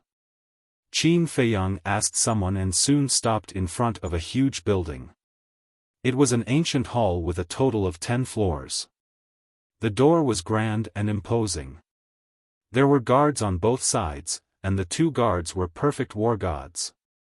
There was an endless stream of people going in and out. On top of the door, there were 2 large words that looked like dragons flying and phoenixes dancing, emitting an intimidating aura. Treasure Pavilion. Chapter 1948. It's really impressive. Even the guards are perfect war gods. Fire Lotus transmitted her voice. Yes. The backer of this treasure pavilion is definitely not simple. Qin Feiyang secretly said. The 2 walked side by side towards the door. But suddenly, Qin Feiyang's body stiffened. He stopped and turned his head to scan the pedestrians on the street. What's wrong? Fire Lotus secretly asked. Qin Feiyang transmitted his voice. I feel a familiar aura. Familiar aura? Fire Lotus was stunned.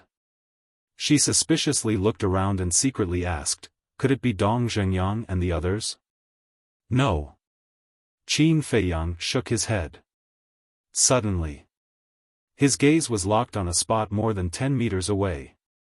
There was a hint of surprise on his face. There stood a young man. He looked about 18 or 19 years old. His height was also more than 1.8 meters. He wore a fiery red robe. His long hair was also red like fire. Looking at him, his entire person was like a ball of fire. The man in the fire robe stood in the crowd. He was also silently looking at the door of the treasure pavilion. Who is he? Fire Lotus followed Qin Feiyang's gaze and secretly asked. I've never seen him before. But I don't know why, but he gives me a sense of déjà vu, and although his aura is somewhat familiar, it also gives me a sense of strangeness. Qin Feiyang secretly said. Suddenly, the man in the fire robe seemed to have sensed something and also looked towards Qin Feiyang. That pair of eyes also seemed to be condensed by flames. It gave people a faint burning feeling. What's going on? Qin Feiyang raised his eyebrows. The moment he looked at the man in the fire robe, an indescribable throbbing appeared in his heart. Where have I seen him before? However, the flame-robed man didn't reveal any emotion to Qin Feiyang. He was very cold. He only glanced at him for a moment before withdrawing his gaze and walking into the treasure pavilion. Fire Lotus watched the man enter the treasure house and asked in a low voice, could it be an illusion? It shouldn't be. Qin Feiyang shook his head. His eyes flashed as he strode into the treasure pavilion. Fire Lotus followed closely beside him. The first floor of the treasure pavilion was dazzling with gold and jade, and the space was extremely large. Transparent counters were neatly arranged, and various iron and jade boxes were placed within them. These metal and jade boxes were of different sizes. They were all made from the best materials and the workmanship was very exquisite. There was no doubt about it.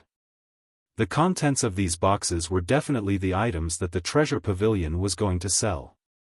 Although these boxes were all tightly shut, it was impossible to see what was inside. But beside each box, there was a label. It recorded the relevant information about the box.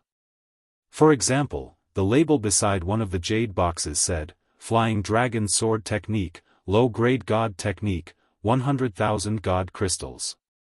There was also a label beside one of the metal boxes that said, 10,000-year blood ginseng, 1,000 god crystals. And on the other side of the counter, there was a long metal box. The label beside it said, Raging Flame Blade, Low-Grade God Weapon, 100,000 god crystals. In short, every item here had a clear price. Qin Feiyang led Fire Lotus, curiously looking at the labels on the counter while paying attention to the flame-robed man. The flame-robed man looked here and there, as if he was strolling aimlessly. Fire Lotus said, Qin Dage, look at these low-grade god weapons and low-grade god techniques, why are they all so cheap? Every low-grade deity art and low-grade deity artifact only cost 100,000 deity crystals. One had to know. These divine items would be priceless treasures in the great Qin Empire and the Forgotten Continent. But here, they were being sold in public. And they were so cheap. Qin Feiyang laughed inwardly. After all, this is the ancient world, such low-grade god weapons and god techniques are worthless. What about these herbs? Look at the red flame glass tree recorded here, and it's even 10,000 years old, and it's only 500 god crystals. And the 10,000-year blood ginseng I saw just now, it's only 1,000 god crystals. Fire Lotus said. The things here are indeed unimaginably cheap. Qin Feiyang shook his head and laughed.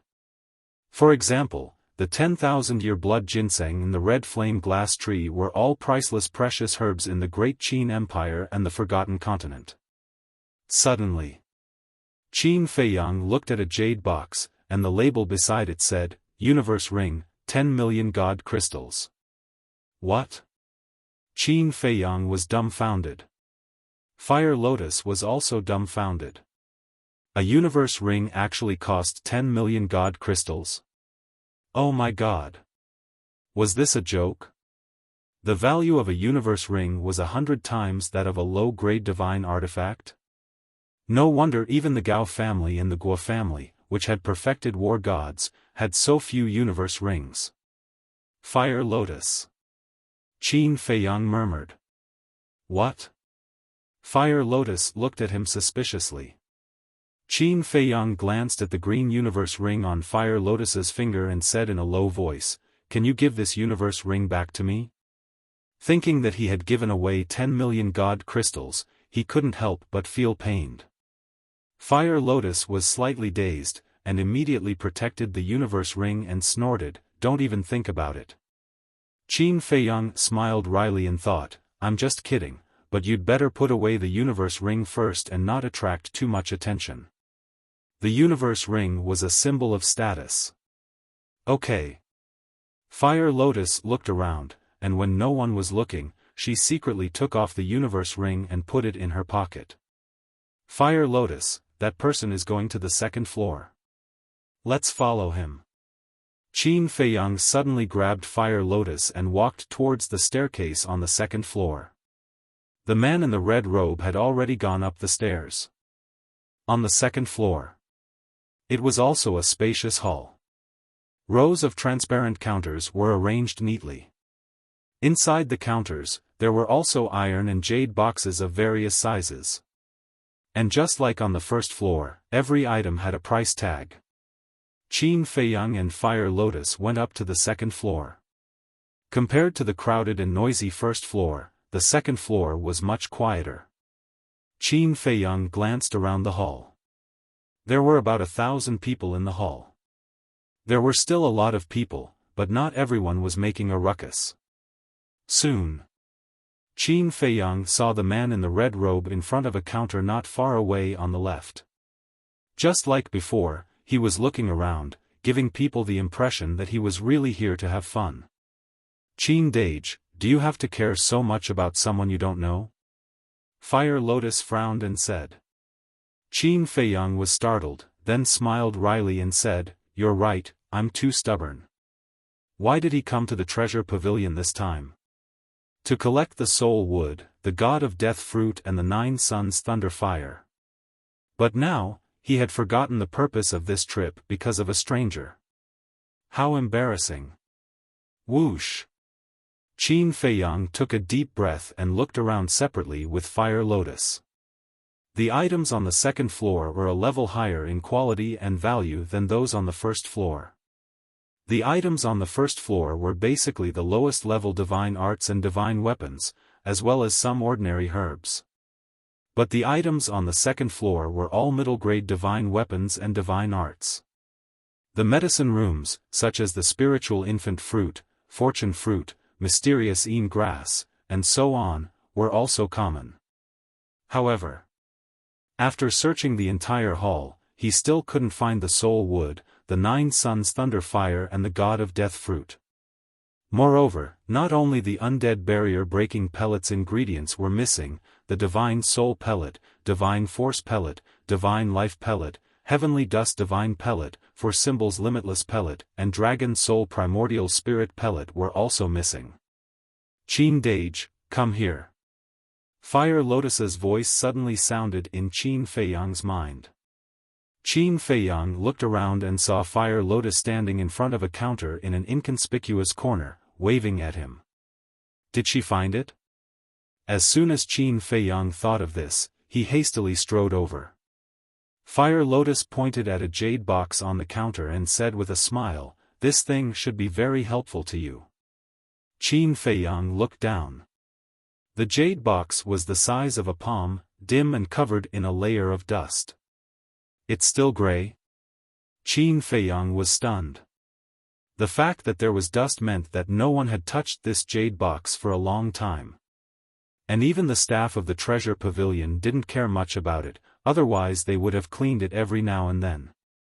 What good things could there be in a jade box that even the staff didn't care about? Qin Feiyang was a little suspicious. But why did Fire Lotus say that the things inside would be very helpful to him? Qin Feiyang looked at the label next to the jade box suspiciously. The label was also covered in a layer of dust. However, when he saw the contents of the label, he immediately froze, his eyes full of disbelief. Chaos Divine Art, a legendary secret art, has a heaven-defying power, allowing the original body and the inner demons to become one, doubling the strength. This secret art is indeed extraordinary, but in this world, no one can cultivate it. What a pity. A sigh suddenly sounded beside Qin Feiyang and Fire Lotus.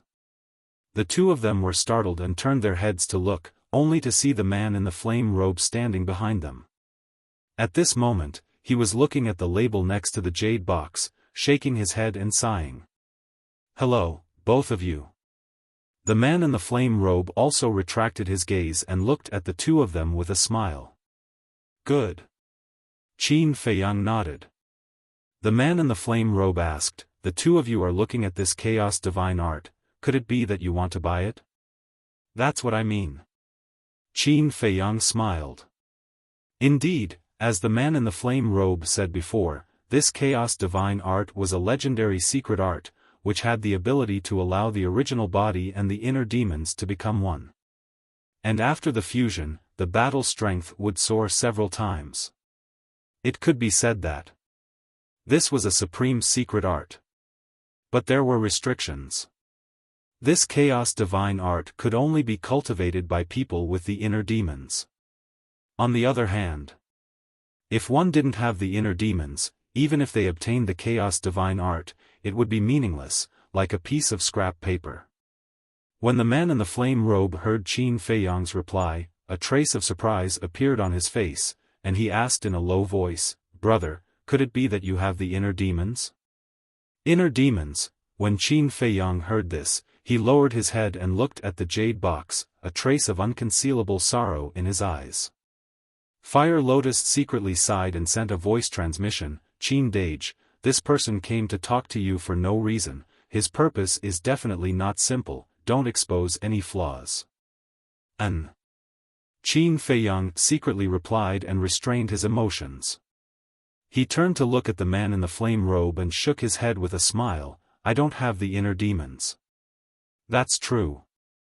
A person with the inner demons can't become a god. And brother's cultivation is at the initial stage of the war god realm, so naturally you can't have the inner demons. However, since you don't have the inner demons, why do you want to buy this chaos divine art? The man in the flame robe was curious. Literature Museum. Chapter 1949. Fire Lotus raised an eyebrow and said unhappily, "It's our business if we want to buy it. What does it have to do with you?" The man was stunned and hurriedly cupped his hands. "I'm sorry for my rudeness. Please forgive me. If there's nothing else, go away. Don't bother us." Fire Lotus waved her hand impatiently. "Yes, yes, yes." The man nodded with a smile and turned to leave. However, just as he turned around, he turned to look at Qin Feiyang and smiled meaningfully. "Brother, please take a good look at the label. There's a lot going on." With that, he turned around and left without looking back. Label? Qin Feiyang looked suspiciously at the man's back, then lowered his head to look at the label again. Fire Lotus also glanced at the label and snorted. "I didn't see anything fishy at all. He must be bluffing. Qin Dage, don't listen to his nonsense." "No." Qin Feiyang waved his hand. "What's wrong?" Fire Lotus was stunned. Qin Feiyang said in a deep voice, "Look at the price tag on this label." "Price tag?" Fire Lotus looked down again and her expression froze. There was actually a 0 on the label. In other words, the Chaos Origin Divine Art was given for free. "Qin Dage, what's going on?" Fire Lotus was puzzled. Although there were very few people in this world who had inner demons, this was a legendary secret technique after all. No matter what, the treasure pavilion wouldn't give it away for free. Qin Feiyang said, "It looks like the Chaos Origin Divine Art is given for free, but it might actually be a trap." "A trap?" Fire Lotus was stunned. "Yes. According to my guess, the treasure pavilion might be using the Chaos Origin Divine Art as bait to lure out people with inner demons." Qin Feiyang transmitted his voice. Fire Lotus was surprised. "According to what you said, aren't you in danger?" "What danger am I in?" Qin Feiyang was puzzled. "You have inner demons." Fire Lotus thought. That was in the past. Qin Feiyang sighed. The inner demons were already dead. Even if he obtained the Chaos Origin Divine Art now, it would be meaningless. His intention to purchase the Chaos Origin Divine Art was purely to keep it as a souvenir. Fire Lotus was stunned for a moment before she transmitted her voice, "Qin Dage, I'm sorry. I didn't mean to bring this up." "It's all right." Qin Feiyang smiled faintly and looked at a staff member not far away. He smiled and said, "Come here." The staff member ran over and smiled at the two of them. "Young master, young miss, is there anything you need?" Qin Feiyang asked, "Is this primordial Chaos Divine Art for sale?" Chaos Origin Divine Art, the staff member was stunned. He sized up Qin Feiyang and Fire Lotus and said, "Could it be that the two of you have inner demons?" Qin Feiyang and Fire Lotus shook their heads. "Then I'm sorry. We only sell this Chaos Origin Divine Art to people with inner demons." "No, it's a gift. It's a gift to people with inner demons." The staff member smiled apologetically. "Why?" Qin Feiyang frowned. The staff member smiled and said, "This is an order from the higher-ups. We subordinates don't know." "All right." Qin Feiyang waved his hand. The staff member smiled and left. "Wait." Fire Lotus suddenly spoke again. The staff member stopped and turned to Fire Lotus. He asked, "Young miss, do you have any other orders?" Fire Lotus said, "Do you have Een Soul Wood, Death Fruit, and 9 Yang Lightning Fire?" Een Soul Wood, Death Fruit, 9 Yang Lightning Fire. The staff member thought for a while and shook his head. "The second floor doesn't have these. You can go to the third floor. If you don't have them on the third floor, then you can only go to the auction house. The auction house is underground on the first floor. Got it. Fire Lotus nodded. The staff member left. Fire Lotus retracted her gaze and looked at Qin Feiyang. It seems that this chaos origin divine art is hiding something. Yes. But why did that person remind us? Qin Feiyang frowned and turned to look at the hall. There was no trace of the man in the fire robe. Where did he go? Fire Lotus's face was also full of suspicion. How did he disappear in the blink of an eye? Qin Feiyang said, he might have gone to the third floor. Let's go there and take a look. Yes. Fire Lotus nodded. The two turned and walked to the third floor. Qin Dage, he was so kind. Was it too much for me to treat him with such an attitude? Fire Lotus lowered her head like a child who had done something wrong. It's fine. Qin Feiyang smiled and said. The third floor. Apart from the hall, there were many more rooms. These rooms were specially set up for the distinguished guests of the treasure pavilion. With the VIP rooms, the hall was naturally much smaller. It wasn't even half the size of the first and second floor. Similarly, there were only 100 people on the third floor.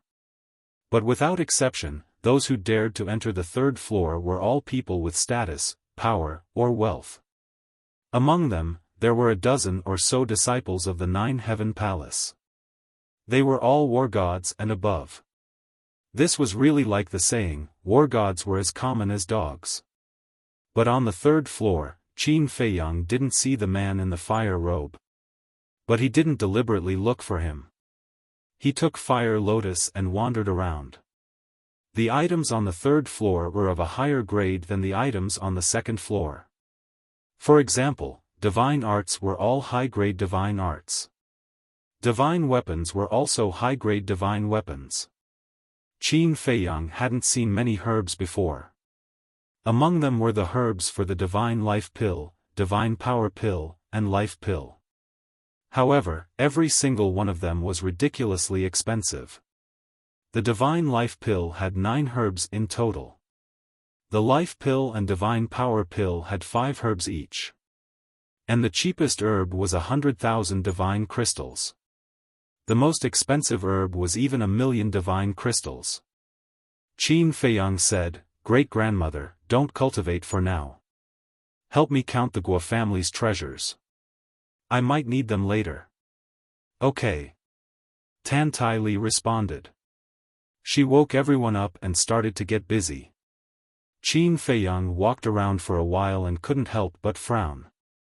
Other than the herbs for the divine life pill, divine power pill, and life pill, there were also some herbs for the dead spirit barrier breaking pill, heavenly dust divine pill, for symbols limitless pill, and dragon soul primordial spirit pill. It seems that I can only go to the auction house. Qin Feiyang muttered and was about to take the Fire Lotus to the auction house. But at this moment, a familiar figure came up the stairs. It was the man in the fire robe. But seeing Qin Feiyang, the man in the fire robe just smiled and walked into the hall.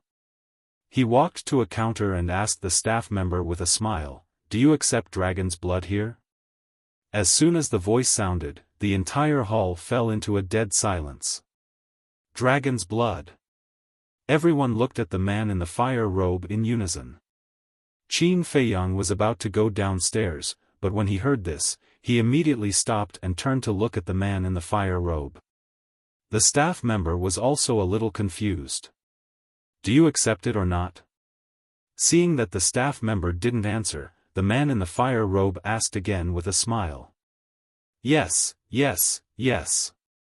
The staff member came back to his senses and quickly nodded. He looked at the man in the fire robe and asked, "Young master, what kind of dragon's blood is it? Is it essence blood or ordinary dragon's blood?" The man in the fire robe said, "It's not essence blood, just ordinary dragon's blood. As for what dragon's blood it is, it's none of your business." "Ordinary dragon's blood?" The staff member was stunned and shook his head, then I don't want it. And the others also showed a trace of disappointment on their faces. Hearing this, the man in the fire robe shook his head disappointedly and turned to leave. Qin Feiyang was now standing at the door of the third floor. Just as the man in the fire robe passed by him, Qin Feiyang's eyes flashed slightly and he reached out to stop the man in the fire robe. "Brother, what's the matter?" The man in the fire robe was stunned and asked with a smile. Qin Feiyang smiled and said, "Brother, can I have a word with you?" "Sure. I happen to be going to the auction house. Why don't we go there and talk slowly?" The man in the fire robe asked. "My pleasure." Qin Feiyang nodded and smiled. "Please." The man in the fire robe stretched out his hand and smiled. "Please." Qin Feiyang cupped his hands and went downstairs with Fire Lotus. "Wait." But suddenly, a young man ran out of the hall and called out to the three. Qin Feiyang and the others stopped and turned to look. The young man was about 27 or 28 years old. He was short, only about 1.6 meters tall. He had a shifty-looking face, but there was a hint of shrewdness in his eyes. Qin Feiyang looked at the young man's chest and his pupils shrank slightly. There was a flame pattern on this person's clothes. This meant that this person was a disciple of the Nine Heavens Palace. The man in the fire robe smiled and asked, "Is there something you need?" The young man ran in front of the man in the fire robe and said with a flattering smile, "This one is Pengen, may I know brother's name?" The man in the fire robe was stunned and looked up with a smile. "It's rude to ask for a name as soon as you come up." Pengen was stunned and smiled apologetically. "This one is rude, please forgive me." "It's fine. Just say what you need." The man in the fire robe laughed. Pengen looked at Qin Feiyang and Fire Lotus and said, "Is it convenient?" Seeing this, Qin Feiyang tactfully took Huo Lian and turned around to walk towards the second floor. The man in the fire robe looked at the two of them and said to Pengen, "Can you say it now?" Pengen said in a low voice, "May I ask brother, do you really have dragon blood in your body?" "Of course." The man in the fire robe nodded. Pengen curiously asked, "Then where did you get this dragon blood?" The man in the fire robe frowned. Pengen smiled, "Brother, what do you think? I'll use 10 soul stones to buy this information from you." 10 soul stones? The man in the fire robe was stunned, then shook his head and turned to go downstairs. 100 soul stones. Seeing this, Pengen hurriedly said. But the man in the fire robe just shook his head and smiled, completely ignoring him. Pengen was anxious and angry, and said angrily, "Brother, don't be ungrateful, do you know who I am? I'm a disciple of the Nine Heavens Palace." "So what?" The man in the fire robe smiled faintly. Pengen was a little angry. He stepped in front of the man in the fire robe and said in a deep voice, "Don't be so shameless. Get out of the way." The man in the fire robe raised his eyebrows and said indifferently, "What if I don't?" Pengen looked at the man in the fire robe with a provocative face. The man in the fire robe frowned, and the atmosphere gradually became serious. Qin Feiyang and Fire Lotus were also standing at the stairs, looking at the arrogant Pengen with a trace of disgust in their eyes. Literature Museum. Chapter 1950. Fire Lotus secretly said, "This person is so annoying." Qin Feiyang transmitted his voice, "But he is also a smart person." "Smart?" Fire Lotus frowned. Why was she praising him instead? Qin Feiyang laughed, "To be able to think of so many things from a drop of dragon blood, if this isn't smart, then what is?" "Think of what?" Fire Lotus was suspicious. "Then what do you think I want to do with this person?" Qin Feiyang asked back. "I haven't thought about it." Fire Lotus shook her head. "Actually, I also want to ask him about the origin of the dragon blood. Think about it, the dragon blood in his body can't have appeared out of thin air. It must have been obtained from a divine dragon. And although ordinary dragon blood doesn't have much attraction to everyone, a real divine dragon is something that everyone will covet. Qin Feiyang laughed. So that's how it is. Fire Lotus nodded in realization. Qin Feiyang continued, of course, a divine dragon is more valuable to us. What do you mean? Fire Lotus was suspicious. Dragon Soul Primordial Spirit Pill. The first medicinal ingredient of this pill is the divine dragon's soul. Qin Feiyang said. Fire Lotus was shocked when she heard this, and secretly said, "You want to hunt a divine dragon?" Qin Feiyang laughed, "If there is such an opportunity, I will definitely not let it go." Hunt a divine dragon, Fire Lotus's heart was in disbelief. This guy really dared to dream. Qin Feiyang said, "I really hope that the divine dragon this person knows is a perfect war god." Why must it be a perfect war god? Fire Lotus was puzzled. Because the dragon soul needed for this dragon soul primordial spirit pill must be at least a perfect divine dragon soul.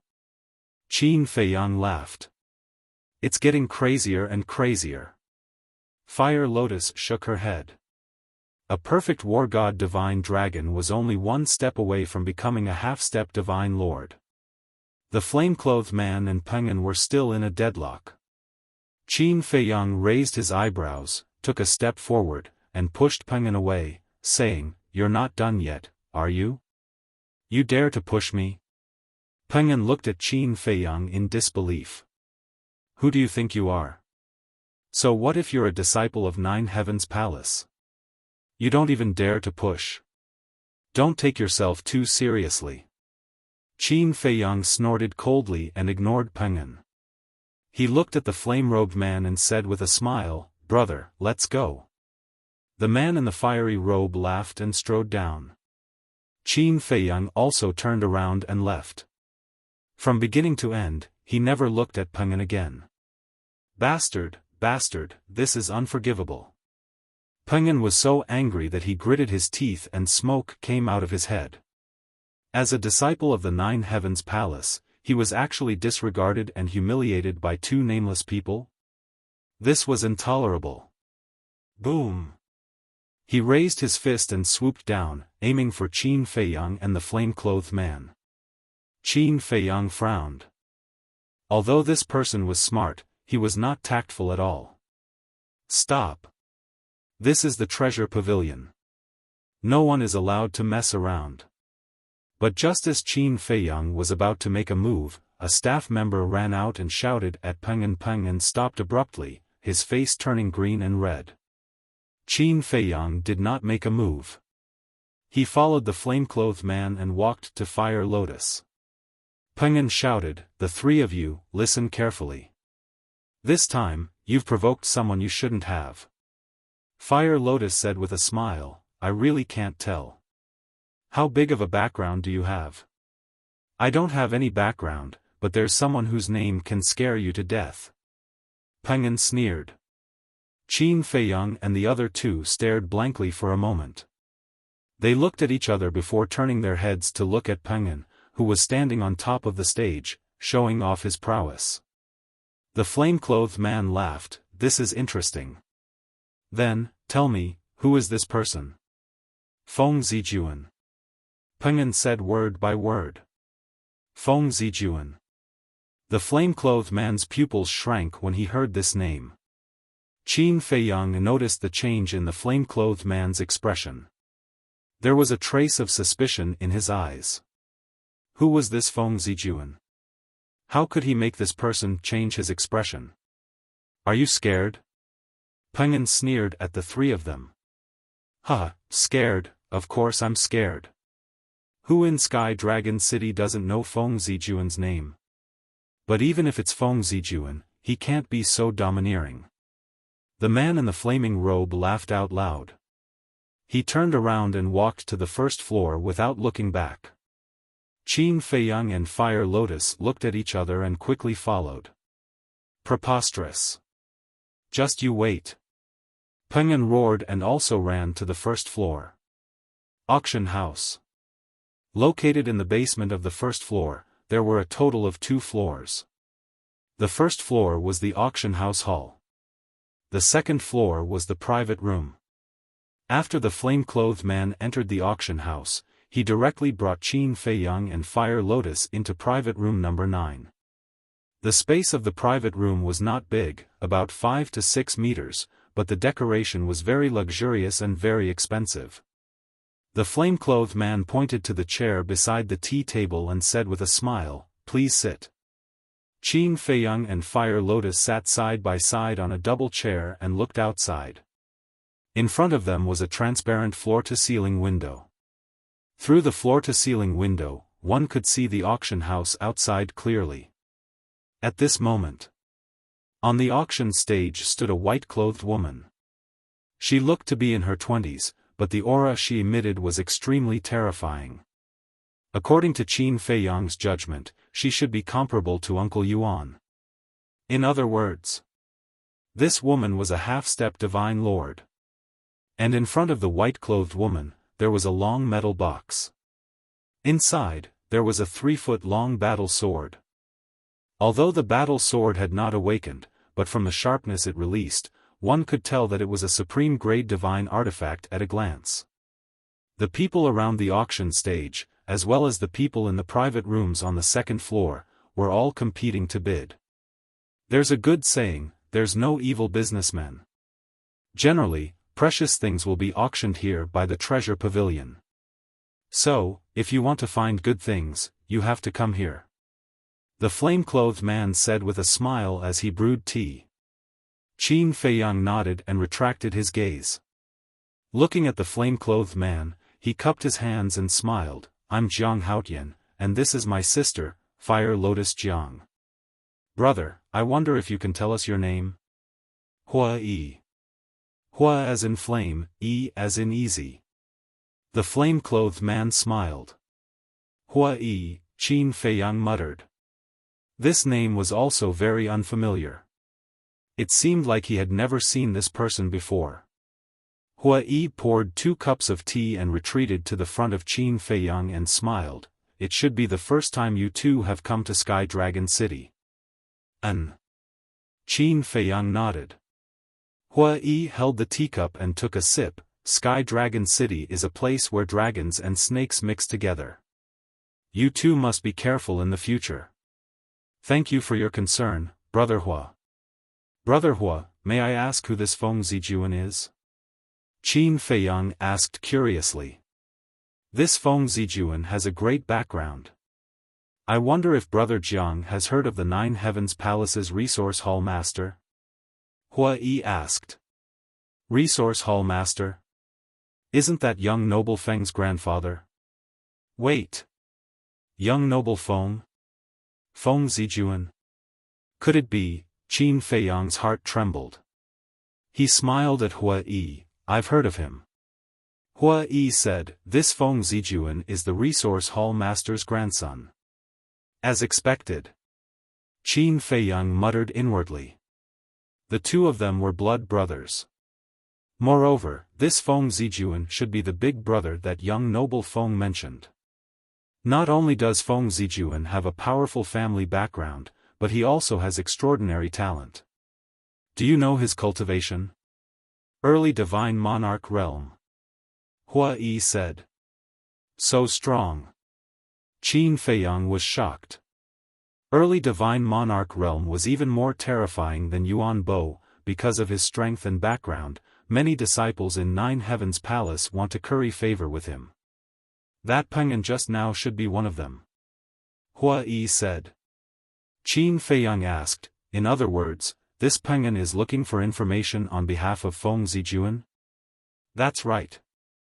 Hua Yi nodded, then shook his head and said, let's not talk about this for now. Let's talk about your purpose of looking for me. Qin Feiyang smiled. Brother Hua is such a smart person, you should have thought of it. It's just as I expected. Hua Yi smiled and pondered for a moment before saying, I can tell Brother Jiang the whereabouts of that divine dragon, but Brother Jiang has to agree to one condition. Speak. Qin Feiyang said.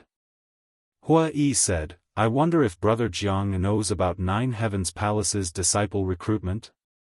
I know a thing or two. Qin Feiyang said.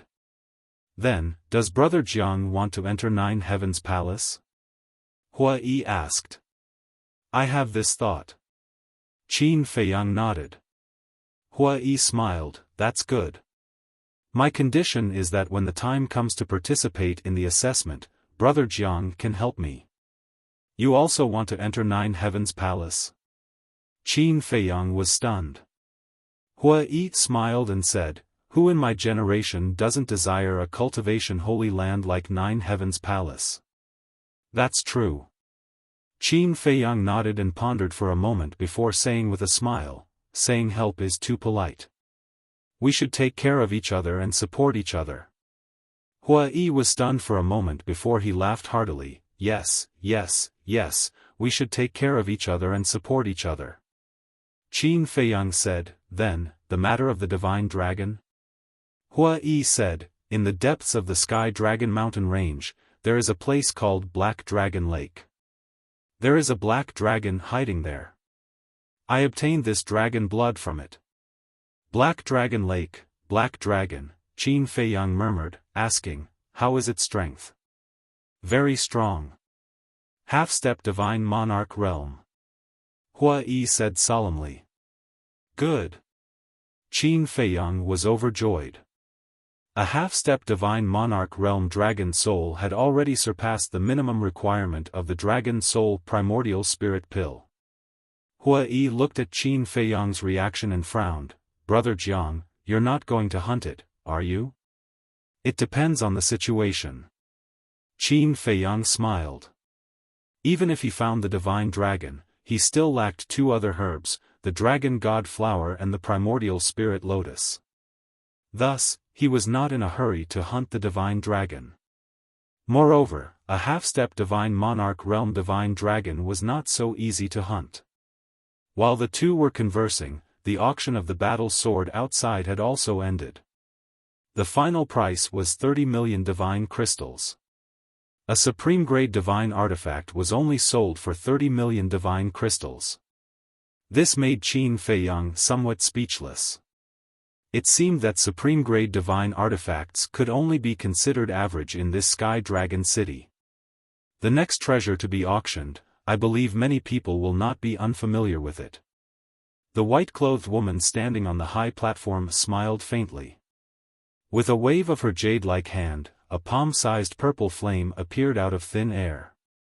Looking at the purple flame, Qin Feiyang immediately became spirited. At the side, Fire Lotus's eyes were also suffused with a scorching light. Chapter 1951. The purple flame floated in the air, emitting a dazzling divine light. An astonishing heat wave instantly enveloped the entire auction house with the auction stage as the center.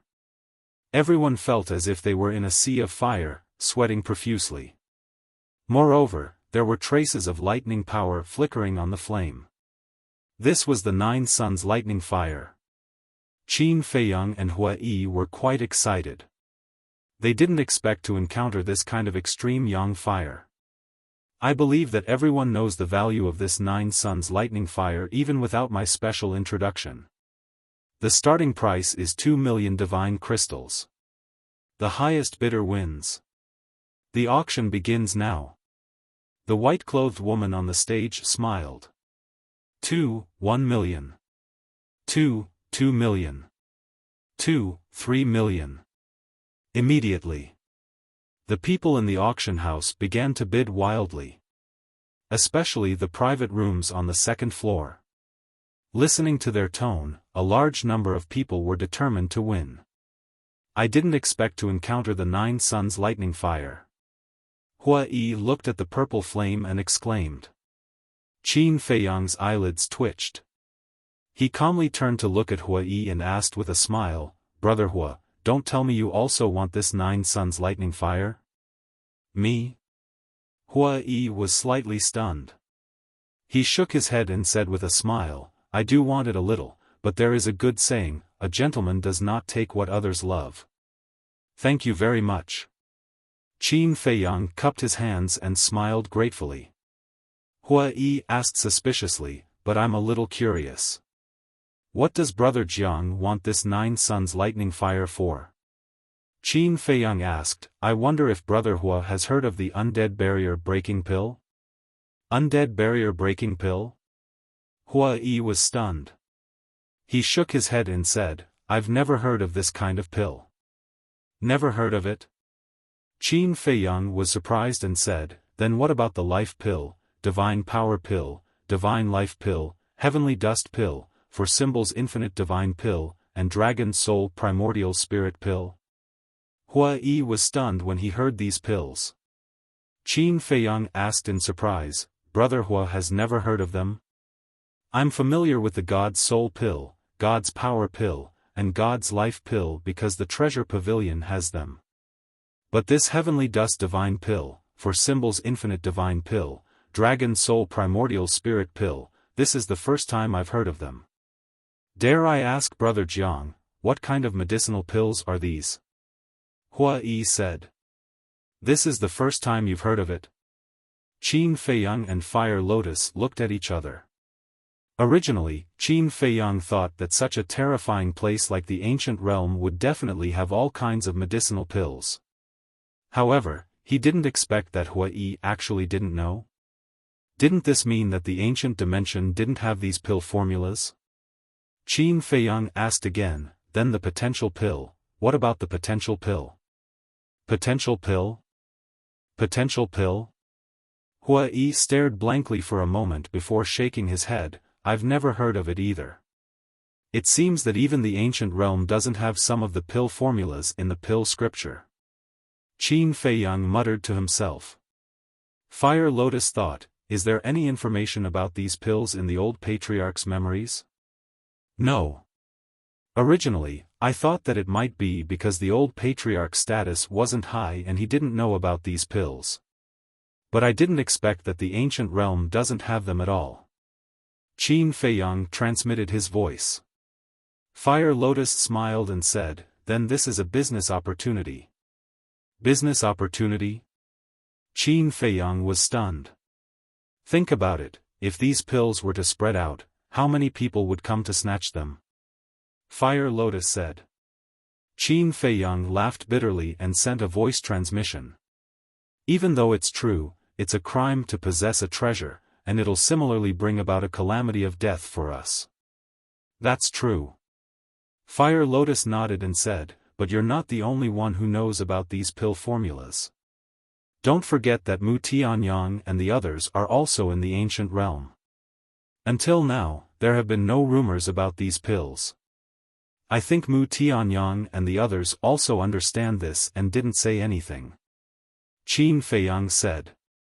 Seeing that Qin Feiyang didn't speak for a long time, Hua Yi became more and more curious. He looked at Qin Feiyang and said, Brother Jiang, you haven't finished speaking? What kind of pills are those? I'm not sure. Qin Feiyang smiled. Not sure? Hua Yi was skeptical. But he was also a smart person. If the other party didn't want to say, it would arouse the other party's disgust. So, he chose to remain silent. Qin Feiyang asked suspiciously, Brother Hua, do you know the specific effects of the 9 suns lightning fire? Since the ancient realm didn't have the undead barrier breaking pill, the 9 suns lightning fire must have other effects. Otherwise, it wouldn't have caused such a crazy scramble. The 9 suns lightning fire is a fire of extreme yang. It's the nemesis of evil things. Existences like the undead are most afraid of this kind of fire. And on this continent, there are countless evil things, so the 9 suns lightning fire can be considered a divine item to ward off evil. However, the biggest use of the 9 suns lightning fire is actually alchemy. Hua Yi smiled. Alchemy? Qin Feiyang was stunned. That's right. The 9 suns lightning fire can be used as a pill fire. And compared to an ordinary pill fire, using the 9 suns lightning fire to refine pills will not only yield twice the result with half the effort, but the quality of the pills refined will also increase by several times. So, the people participating in the auction are basically alchemists. Hua Yi explained. I see. Qin Feiyang suddenly understood and said with a smile, I won't hide it from Brother Hua. In fact, I'm also an alchemist. Alchemist? Hua Yi was slightly taken aback and blushed with shame as he said, then this one really misjudged. I'm just an ordinary alchemist, not worth mentioning. Qin Feiyang shook his head and said with a smile. Brother Jiang is too modest. Although I don't know anything about alchemy, I still know that an alchemist who is interested in the 9 suns lightning fire is not an ordinary person. Hua Yi said with a smile. When Fire Lotus heard this, she covered her mouth and said with a smile, Brother Hua Yi, you really know how to flatter people. Flatter? Hua Yi smiled and didn't say anything else. Qin Feiyang sized up Hua Yi and his eyes flickered. Suddenly, he shook his head and said, Little sister, he's not flattering me. This isn't flattery. Fire Lotus was suspicious. Brother Hua is reminding me that many of the people bidding for the 9 suns lightning fire have status and status. He's telling me to think twice before acting. Qin Feiyang said. When Fire Lotus heard this, she looked at Hua Yi suspiciously and asked, Is that so?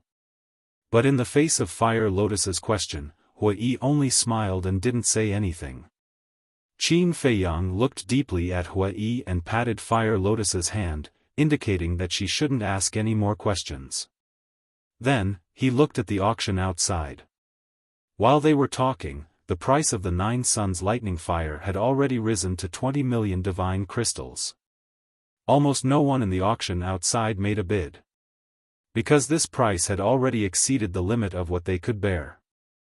At present, only the people in the private rooms on the second floor continued to bid. Those who could enter the private rooms, whether it was strength or financial resources, definitely far surpassed the others. Looking at the skyrocketing price, Fire Lotus was a little anxious. She secretly said, Qin Dage, if it really doesn't work, can we think of another way? She knew about Qin Feiyang's situation. He had just entered the ancient world and didn't have many divine crystals on him. Such a high price was really too difficult for him. Don't worry, I'll do what I can. Qin Feiyang secretly comforted her and said, Great-grandmother, have you checked? Yes, I have. Tan Tai Li's voice sounded in his mind. Then how many divine crystals do we have? Qin Feiyang secretly asked. We have more than 2 million. Tan Tai Li said. It's far from enough. Qin Feiyang secretly sighed. More than 2 million was not even enough to make up a fraction. As for divine weapons and divine arts, they are of the lowest level and have no value. But there are a lot of medicinal herbs and pills. For example, divine soul pill, divine power pill, divine life pill. We have all the medicinal herbs for these pills. Tan Tai Li said again. I know. Thank you for your hard work. Qin Feiyang secretly said, then lowered his head and pondered. The price of the 9 suns lightning fire was still rising. He didn't know what the final price would be. So even if he sold all the treasures he plundered from the Guo family, it would definitely not be enough. As for himself, he had given away most of his divine weapons. He didn't have anything valuable. Then, only pills like potential pills were left. But once these pills appeared, there would be endless trouble and even a bloody storm. What should he do? Seeing that Qin Feiyang hadn't made a bid, Hua Yi smiled and said, Brother Jiang, if you encounter any difficulties, you can tell me. Maybe I can help you.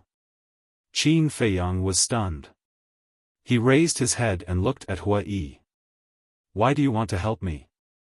We can meet several times in a day. Now, we're even sitting here, drinking tea and chatting. This is fate. Hua Yi said with a smile. Huo Lian raised her eyebrows imperceptibly and sent a voice transmission, "Big Brother Qin, isn't this person too enthusiastic? What do you think?" Qin Feiyang secretly said. "One who is unaccountably solicitous is hiding evil intentions." Fire Lotus said. Qin Feiyang pondered for a while and said, "I do need to take precautions." First, he reminded him not to buy the Chaos Origin Divine Art on the 3rd floor. Just now, he secretly reminded him not to compete with others for the 9 Suns Lightning Fire if he didn't need it. And now, he was actually going to help him. Frankly speaking, even he couldn't stand Hui Yi's enthusiasm. It wasn't that Hui Yi really had ulterior motives. Perhaps this person was really warm-hearted. But after a long time of scheming, Qin Feiyang couldn't help but be vigilant. After all, you may know a person for a long time without understanding his heart. It was never wrong to be cautious. I have a total of about 100 million divine crystals here. If Brother Jiang doesn't mind, you can take it. Hui Yi took out a fiery red universe ring that looked like it was made of lava and placed it on the tea table. 100 million.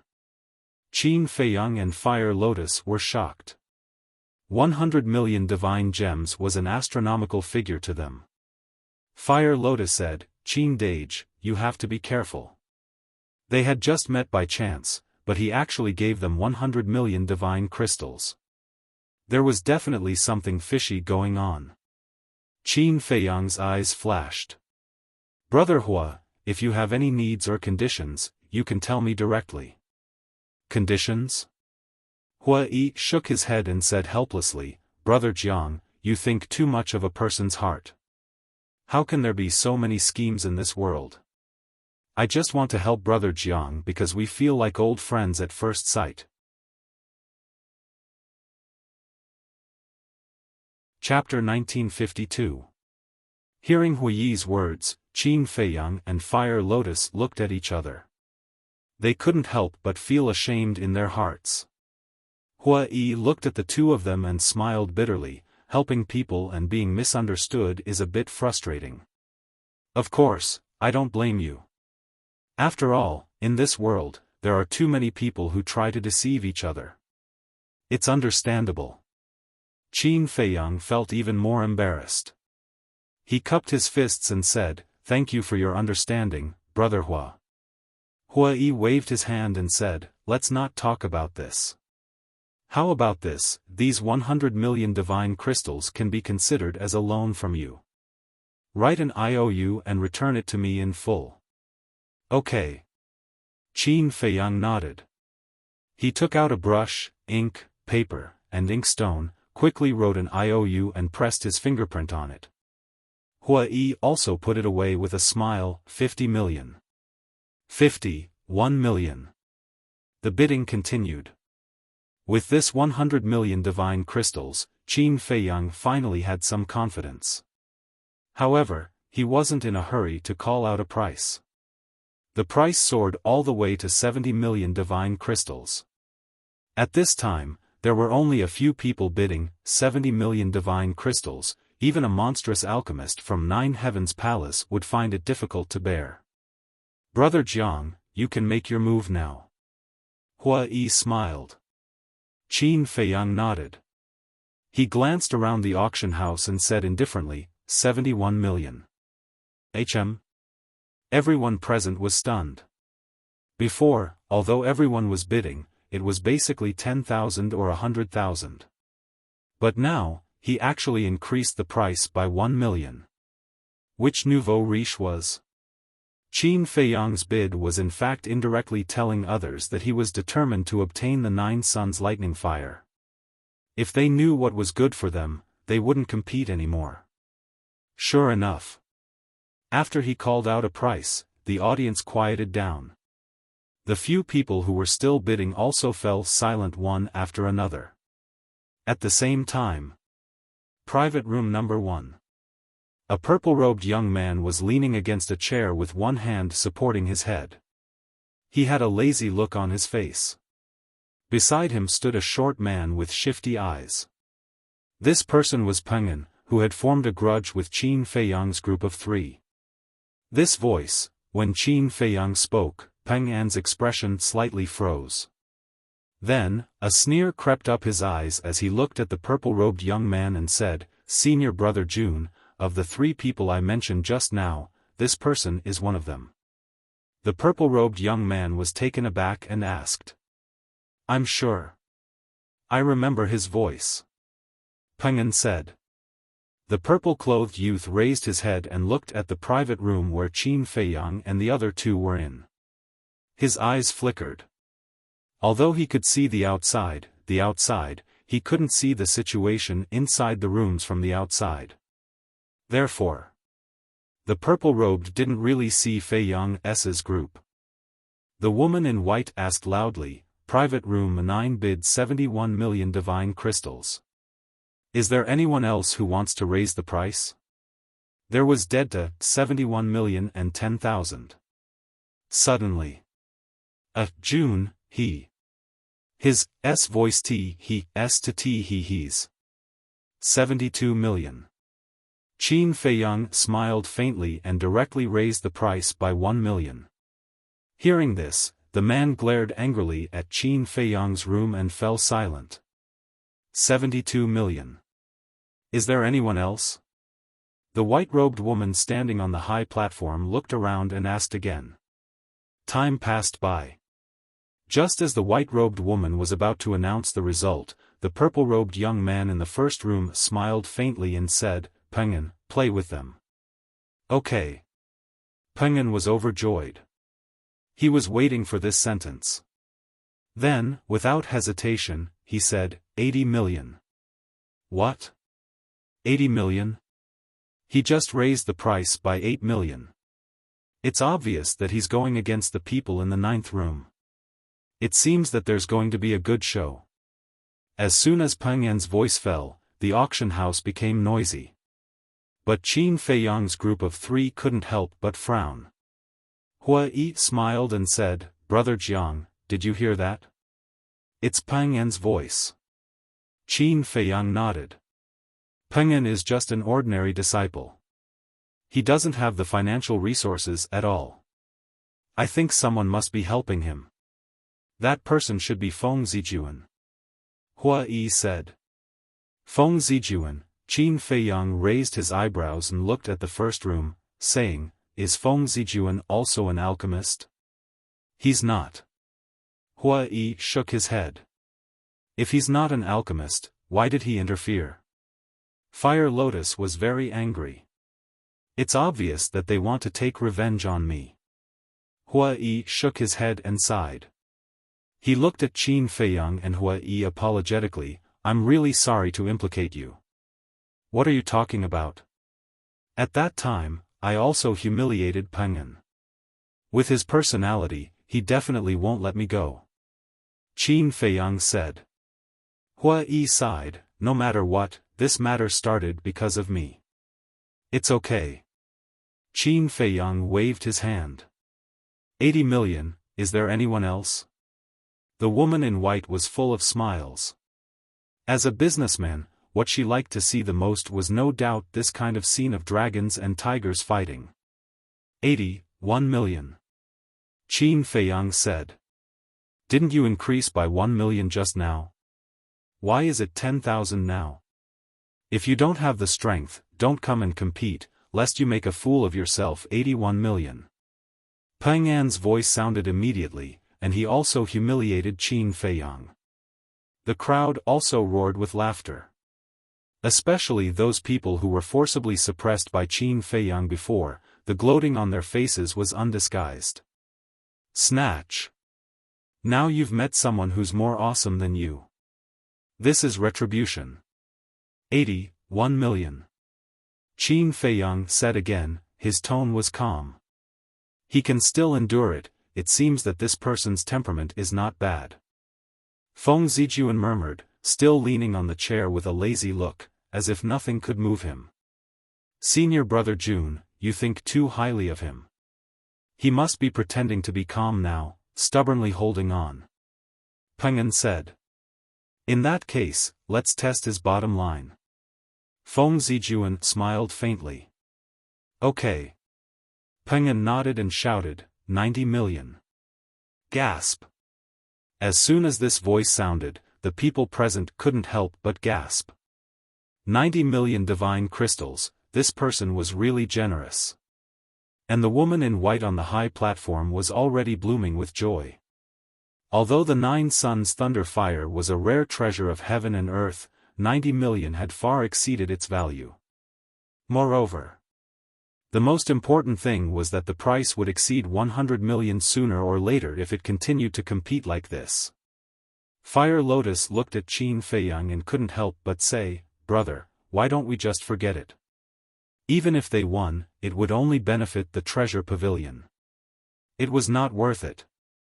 Feng Zijuan, Peng'an, Qin Feiyang's eyes flickered, and suddenly smiled, 90. 1 million. What? He dares to raise the price? Everyone was in disbelief. Which rich man was this, to be so bold? It seemed that he was really determined to get the 9 suns thunder fire. Peng'an was also dumbfounded, and looked at Feng Zijuan at a loss. Feng Zijuan glanced at the 9th private room and remained silent. Interesting. Gradually, the corner of his mouth raised slightly, and he said with a faint smile, 100 million, 100 million. Oh my God. One is more terrifying than the other. Everyone was shocked. Wait. This voice, it's Feng Zijuan. So it's him. After recognizing Feng Zijuan, everyone once again looked at the private room where Qin Feiyang and the other 2 were, and the gloating in their eyes was even more intense. He actually dared to offend Feng Zijuan? This person was really blind. Hua Yi frowned, looked at Qin Feiyang, and said, Brother Jiang, Feng Zijuan personally bid, which means that he is serious. I think it's better, although he didn't finish, as long as one wasn't a fool, they could understand that Hua Yi wanted him to give up. Brother, this Feng Zijuan is the grandson of the 9 Heavens Palace's resource hall master. His wealth is definitely not something we can compare with. Let's listen to Brother Hua Yi, and think of another way. Fire Lotus also said. Qin Feiyang was silent. Not long ago on the 3rd floor, weren't you all very arrogant? What? Have you become mute now? Ha, with this little ability, you dare to go against us, you really overestimate yourself. Peng'an laughed, full of sarcasm. Fire Lotus hurriedly said, Brother, he is provoking you, don't be fooled. Brother Jiang, think twice. If you don't have enough divine crystals to pay, not only will you lose face, the treasure pavilion will not let you go easily. Hua Yi also had a worried look. Qin Feiyang's eyes narrowed slightly, and said, 10-10-000. What? Knowing that it's Feng Zijuan, he still dares to continue bidding? Who is this guy? Everyone was shocked. Feng Zijuan was also quite surprised. He personally spoke in order to intimidate. But obviously, the other party was not frightened by him. It seemed that this person was not a simple person. Feng Zijuan smiled playfully, looked at Peng'an and said, You continue, raise the price to 200 million. 200 million? Peng'an was shocked and hurriedly said, Senior Brother Jun, what if they suddenly don't want it? 200 million was not a small amount. Even Feng Zijuan would not be able to take out so much. That won't happen. Even now, he's still raising the price. He definitely needs this 9 suns thunder fire. Since that's the case, then of course I have to make them pay a price and let them know the consequences of offending me, Feng Zijuan. Feng Zijuan said with a faint smile. Senior Brother Jun is wise. Peng'an gave a thumbs up, his face full of admiration, then puffed out his chest and raised his back, valiantly shouting, 110 million. Qin Feiyang continued, 110,000, 120 million. 121,100, 130 million. 131,100,000. At this moment, The entire auction house was dead silent. Only Qin Feiyang and Peng An's bidding continued to reverberate in the auction house. This invisible battle was getting more and more intense. One after another, astronomical figures kept appearing, making everyone numb.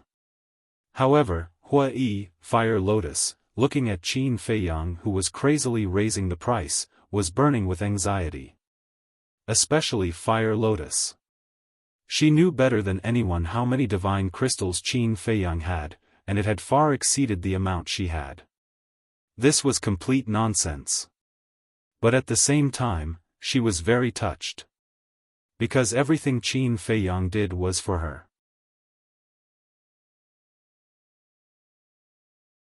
Chapter 1953. However, Qin Feiyang, on the other hand, remained calm and composed, without the slightest bit of panic or nervousness. 170 million. 171 million. 180 million. 181 million. 190 million. 110,000. As he continued to bid, the sinister smile on Peng An's face became wider and wider. Increase it with all your might. There will be a time for you to cry later. 200 million. Just as Qin Feiyang finished shouting, Peng An became high-spirited and roared without hesitation, 200 million. It actually broke through the 200 million mark. These two people are really crazy. There's also the treasure pavilion. This time, they've made a huge profit. Everyone watched this scene with their mouths agape. The woman in white on the high platform had a round smile on her face. Moreover, this matter had already caused a sensation outside, and even spread to the treasure pavilion. Like an invisible storm, it spread to the various districts of the Sky Dragon City. Everyone rushed towards the treasure pavilion to watch the show. 200 million, continue. Peng An had already completely inflated as he continued to clamor. Brother from private room number 9, you've already fought to this point, don't admit defeat. That's right. A man lives with a breath, a tree lives with a piece of skin. You have to be strong and fight to the end. The auction house was in an uproar. Those who were watching the show naturally wished for the world to be in chaos.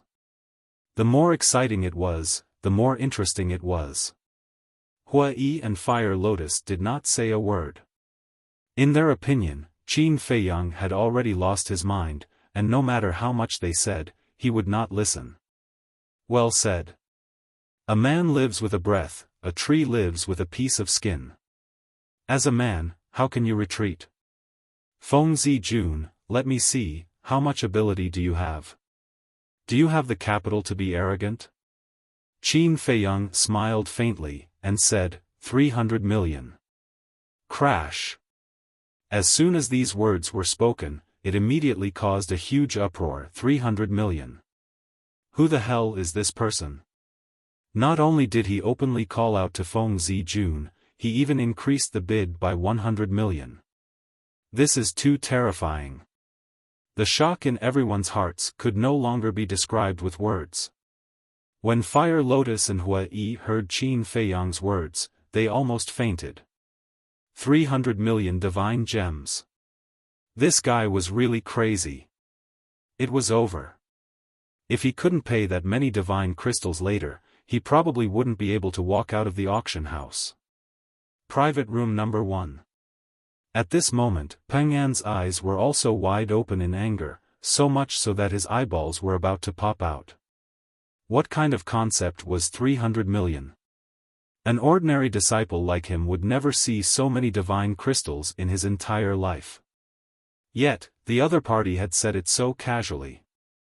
Could it be that he had kicked an iron plate this time and provoked someone he shouldn't have provoked? Simultaneously, Feng Zijun also sat up straight, and the laziness on his face was swept away, replaced by a gloomy expression. His hands were tightly clenched together. Peng An came back to his senses and turned to look at Feng Zijun. When he saw Feng Zijun's expression, his eyes trembled slightly. He carefully said, "Senior brother June, let's just forget about it." Forget it? Didn't you hear what he said? A man lives on his last breath, and a tree lives on its skin. As a man, how can you back down? If I shrink back now, won't I become a joke in the world? He is no longer bidding for the 9 suns lightning fire, this is a naked provocation.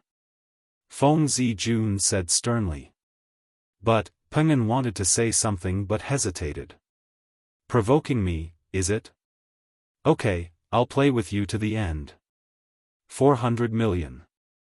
Feng Zijun walked to the floor-to-ceiling window, looked at Qin Feiyang's private room, and shouted aggressively. Crazy, they're all crazy. 400 million, if it's given to me, it's enough for me to live a carefree life. These two are simply prodigals. Everyone lamented and was completely numb. They looked at private room number 9, waiting for Qin Feiyang's voice to sound. After waiting for a long time, Qin Feiyang's laughter finally sounded. Listening to this laughter, there's no fluctuation. It seems that he will continue to raise the price. People muttered. But just as this thought crawled up in everyone's mind, Qin Feiyang's laughter sounded once again. Your Excellency is amazing, I admit defeat. What? Give up? Everyone was looking forward to it, but when they suddenly heard Qin Feiyang's words, they were all stunned. Peng'an and Feng Zijun were also stunned. Didn't they want to fight to the end? Why did they give up? At the same time, Fire Lotus and Hua Yi also looked at each other in dismay. What was going on? However, both of them heaved a sigh of relief. If they continued to fight, it would definitely not end well in the end. Because they simply couldn't take out so many soul stones. Qin Feiyang turned his head to look at the two of them, and laughed. Do you really think that I have lost my mind? Haven't you? Fire Lotus asked. Anyone with a discerning eye can see that Feng Zijun's actions are deliberately raising the price, causing us to lose a large amount of divine crystal. However, he's looking for the wrong target. If it were anyone else, in the face of such unreasonable clamor, they might really lose their mind. But I won't. So I beat him at his own game and took the initiative to clamor at him. I thought that with his arrogance and conceit, he would definitely continue to fight with me. The result was just as I expected. At the same time, it also reflected that although this person is talented, his mind and temperament are not good. Otherwise, it would be impossible for him to be so easily angered by me. Qin Feiyang smiled faintly. So it's like that. Fire Lotus and Hua Yi finally understood. It turned out that they had been worrying for nothing. Aren't you very arrogant? You admit defeat just like that? Sure enough, compared to senior brother June, you are just a slag. No, you can't even be considered a slag. Peng'an's loud laughter suddenly resounded in the auction house. A stone stirred up 1,000 ripples. The entire auction house was also in an uproar. Everyone discussed animatedly, looking at the private room Qin Feiyang was in, their eyes full of ridicule. Feng Zijun's face was also full of pride. Qin Feiyang smiled faintly and said, Feng Zijun, think about it carefully, did you really win? What do you mean by that? Everyone was stunned, their faces full of suspicion. Feng Zijun also frowned. Suddenly. His hands suddenly clenched, making cracking sounds. His face was also gloomy to the extreme. Seeing the situation, Peng'an moved to Feng Zijun's side and said with a flattering smile, Senior brother June, you won in the first place. Everyone saw it for themselves. What are you still angry for? Shut up. Feng Zijun slapped Peng'an's face fiercely. Peng'an immediately smashed onto the ground beside him like a dead dog. His face was deformed, and he was in so much pain that he cried for his parents. Using 400 million divine crystals to buy a cluster of 9 sun lightning fire. I can only say that I admire Feng Zijun's courage. Treasure Pavilion, you don't need to thank me because Feng Zijuan is willing to do this. Qin Feiyang's laughter sounded out once more. The auction house set off a huge uproar once more. Yeah.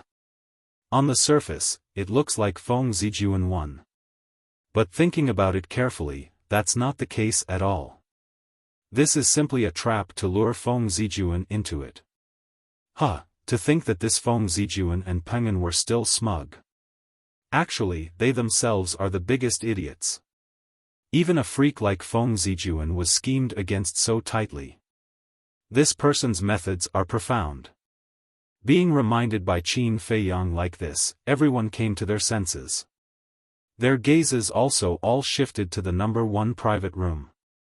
At this very moment, Feng Zijuan was mad with hatred. Although the people outside could not see him, he could see the people outside clearly. Looking at those pairs of eyes full of ridicule, he wanted to find a hole to crawl into. Originally wanted to scheme against the other party, but the result was that he was schemed against instead. The most embarrassing thing was that not only did he not notice it, he even had a smug attitude. My God! As a freak of Jiutian Palace, how could he do such a stupid thing? Now that he thought about it, he felt that he had no face left. In his heart, the resentment and hatred towards Qin Feiyang was also uncontrollable. Who are you? If you have the guts, say your name. Feng Zijuan stared at the floor-to-ceiling window of the number 9 private room and said gloomily. We will meet again. Qin Feiyang smiled faintly. I look forward to our next meeting. Feng Zijuan gritted his teeth and said, then turned around and left angrily. Senior brother Jun. Peng'an hurriedly chased after him. It was fine if Peng'an did not speak. Once he spoke, Feng Zijuan suddenly seemed to have found a vent. He turned around and kicked Peng'an's lower abdomen. Ouch! Peng'an flew out on the spot and smashed into the floor-to-ceiling window. It was unknown what the floor-to-ceiling window was made of, but it did not break. But tragedy befell Peng'an. He spat out a mouthful of blood and slid down from the floor-to-ceiling window. He knelt on the ground, clutching his lower abdomen, and howled miserably like a pig being slaughtered. So pitiful. Hearing Peng'an scream, Fire Lotus laughed happily. This is called evil people will be dealt with by evil people. Qin Feiyang smiled, got up and looked at Fire Lotus, and said, I have something to deal with. You stay here and chat with Brother Hua for a while. Fire Lotus glanced at Hua Yi, and nodded to Qin Feiyang, okay. Brother Hua, let's meet again later. Qin Feiyang said. Hua Yi smiled and nodded, and a glimmer of light flashed in the depths of his eyes. Qin Feiyang turned and walked out of the private room. He looked at the corridor on both sides. Seeing that there was no one, he closed the door of the private room and disappeared in an instant. Inside the private room, Hua Yi looked at Fire Lotus and smiled, Miss Fire Lotus, your big brother is a bit scary. Scary? Fire Lotus was startled. Without anyone knowing, he set a trap for Feng Zijun, and made Feng Zijun lose all his face. He even took care of Peng'an while he was at it. Killing 2 birds with 1 stone, isn't that scary? Hua Yi shook his head speechlessly. Fire Lotus thought for a moment, and laughed happily, hearing you say that, it seems to be true. Don't be modest. Your big brother, no, it should be said that you siblings are not ordinary people. Hua Yi laughed. Fire Lotus said, isn't big brother Hua Yi the same? Ha! Hua Yi laughed heartily, picked up his teacup, and drank his tea while paying attention to the auction outside. And the auction house welcomed the next auction item. However, everyone was still talking about the matter between Qin Feiyang and Feng Zijun, and it seemed that it would be difficult to calm down in a short period of time. P.S. Old Meng has resumed updating. Everyone should also move their small hands and vote the votes in their hands. Thank you very much.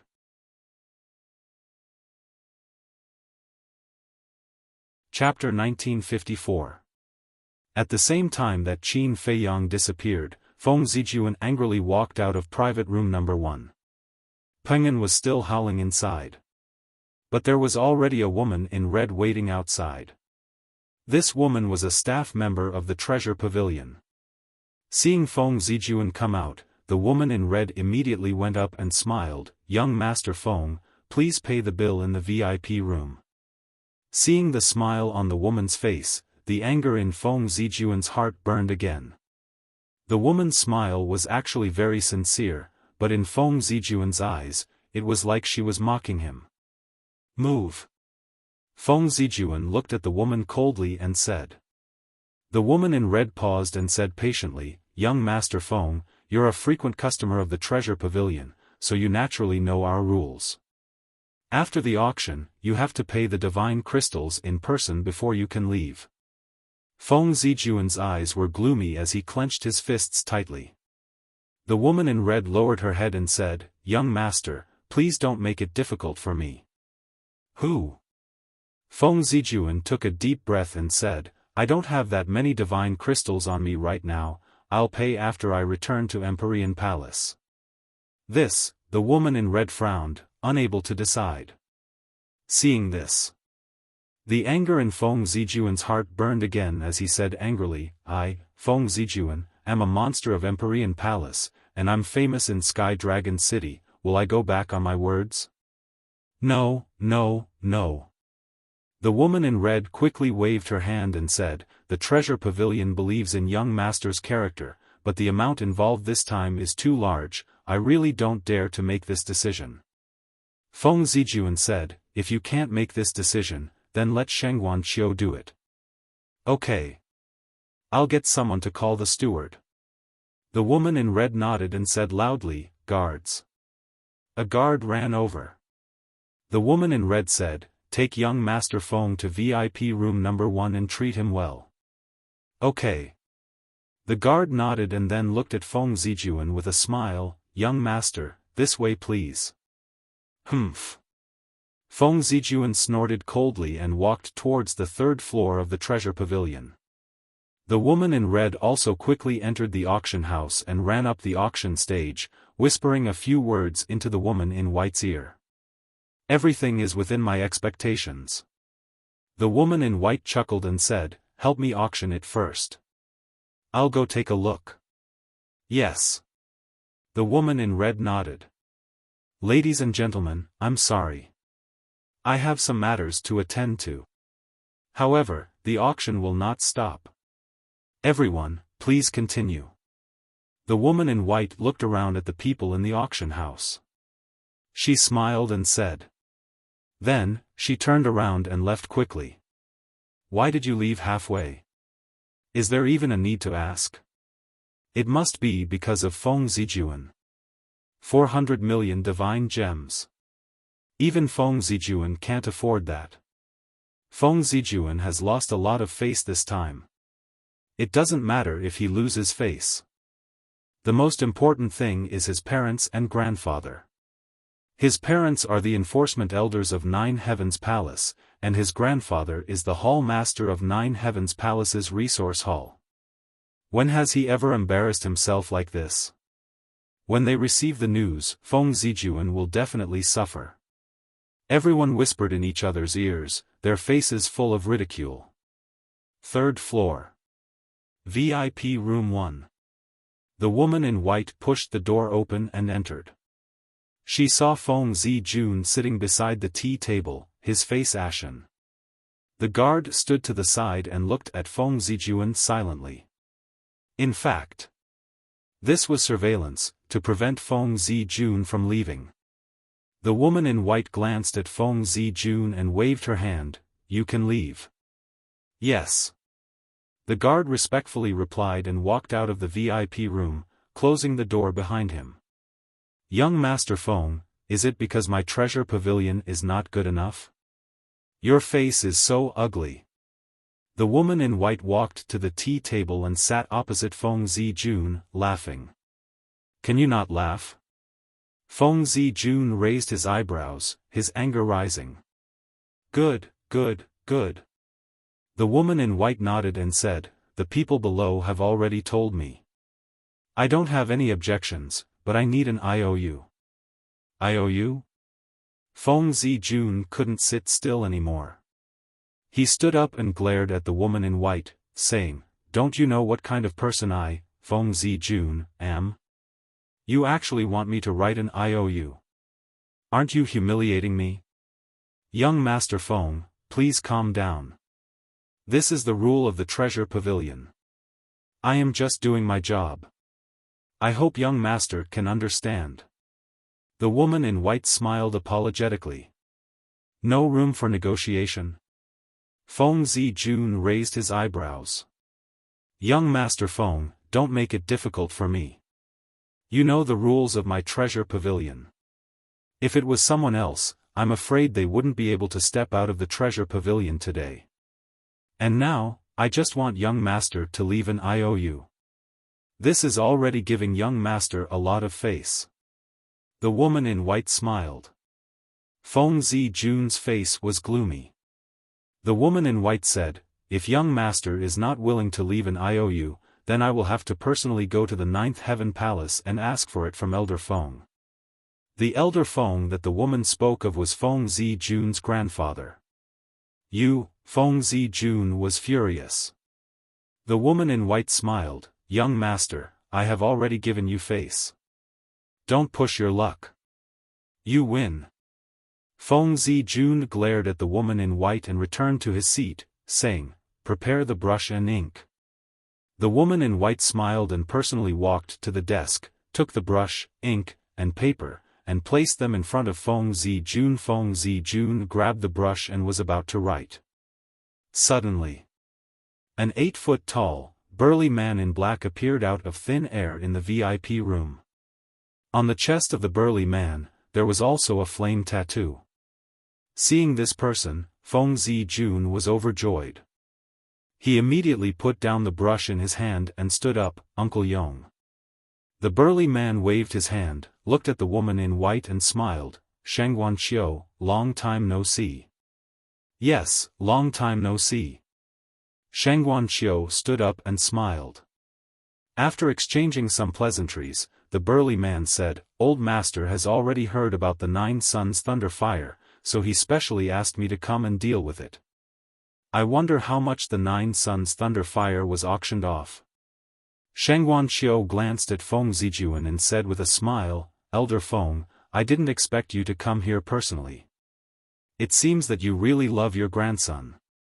The price of the 9 Suns Thunder Fire is 400 million divine gems, 400 million. The burly man was stunned. He turned to look at Feng Zijun and shook his head, you are really messing around. Feng Zijun lowered his head, his face full of regret. Sigh. The burly man sighed, took out a golden card from his chest, and handed it to Shangguan Xiao, smiling, take it. Okay. Shangguan Xiao nodded, took the card, and said, come in. The door was pushed open, and the guard who had left before ran in again. Shangguan Xiao smiled, take this card to the account room and deduct 400 million divine gems. Yes. The guard took the card, turned around, and left quickly. After the guard left the VIP room, the burly man withdrew his gaze, turned to Shangguan Xiao, and said, can I have a private chat with Feng Zijun? Shangguan Xiao was surprised, and then he smiled, of course, you can have a chat. I will ask someone to send the card over later. Then he turned around and walked out. Wait. Where is the 9 Suns Thunder Fire? Feng Zijun shouted. Look at my memory, I almost forgot. Shangguan Xiao patted his head, and then waved his hand. The 9 Suns Thunder Fire appeared out of nowhere, flew to Feng Zijun, and then left.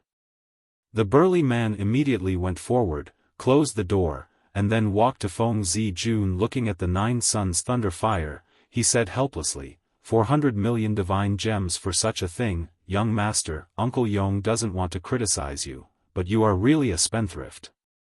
Feng Zijun lowered his head and said guiltily, Uncle Yong, can you stop? Okay, Okay, I will stop. But you don't have to worry, someone will pay for the 9 suns thunder fire for us. The burly man smiled. What do you mean? Feng Zijun was surprised. This time, I came to give you the divine gems to help you out, and also to help you get back at them.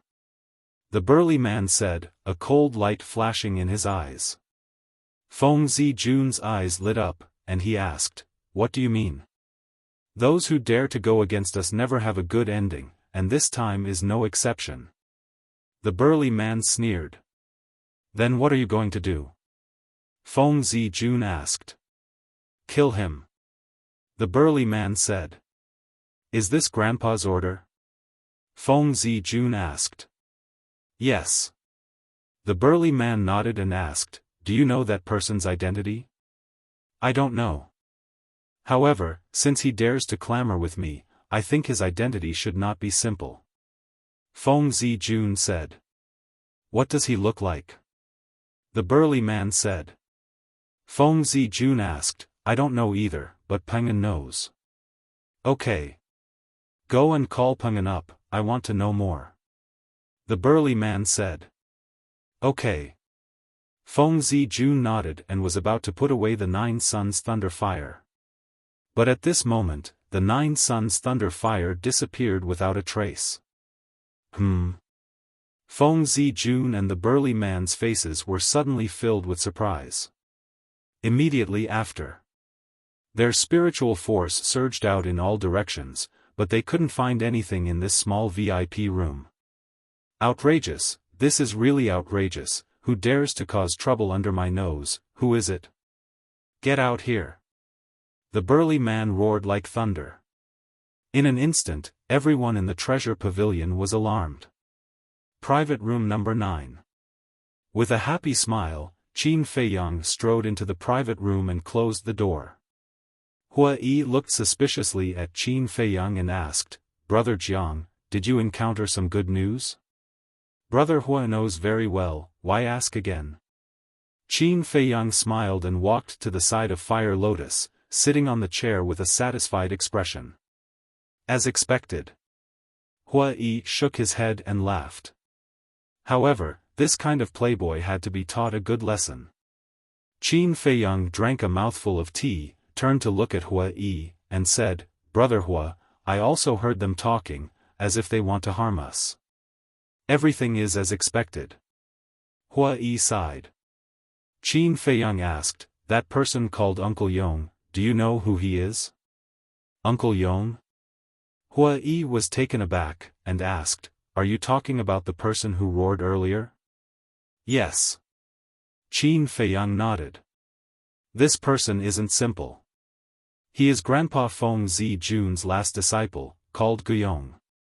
His strength has also reached the level of small success Divine Lord, and he is deeply trusted by Grandpa Feng Zijun. Even Feng Zijun's parents treat him with respect.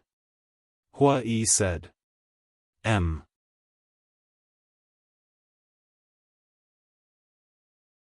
Chapter 1955. Junior Monarch God. Fire Lotus was shocked. She looked at Qin Feiyang and said, Brother, it seems like we're in big trouble this time. What can they do to us without any evidence? Qin Feiyang said with a smile.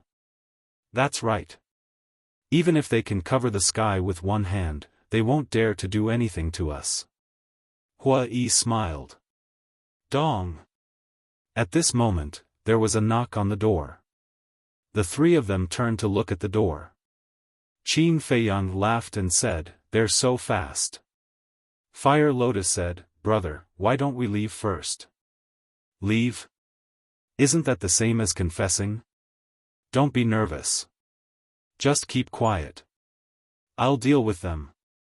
Qin Feiyang patted Fire Lotus's shoulder and said, come in. The door opened and a woman in white entered the room. It was Shengguan Qiu. Behind Shengguan Qiu, Guyong and Feng Zijun looked gloomy.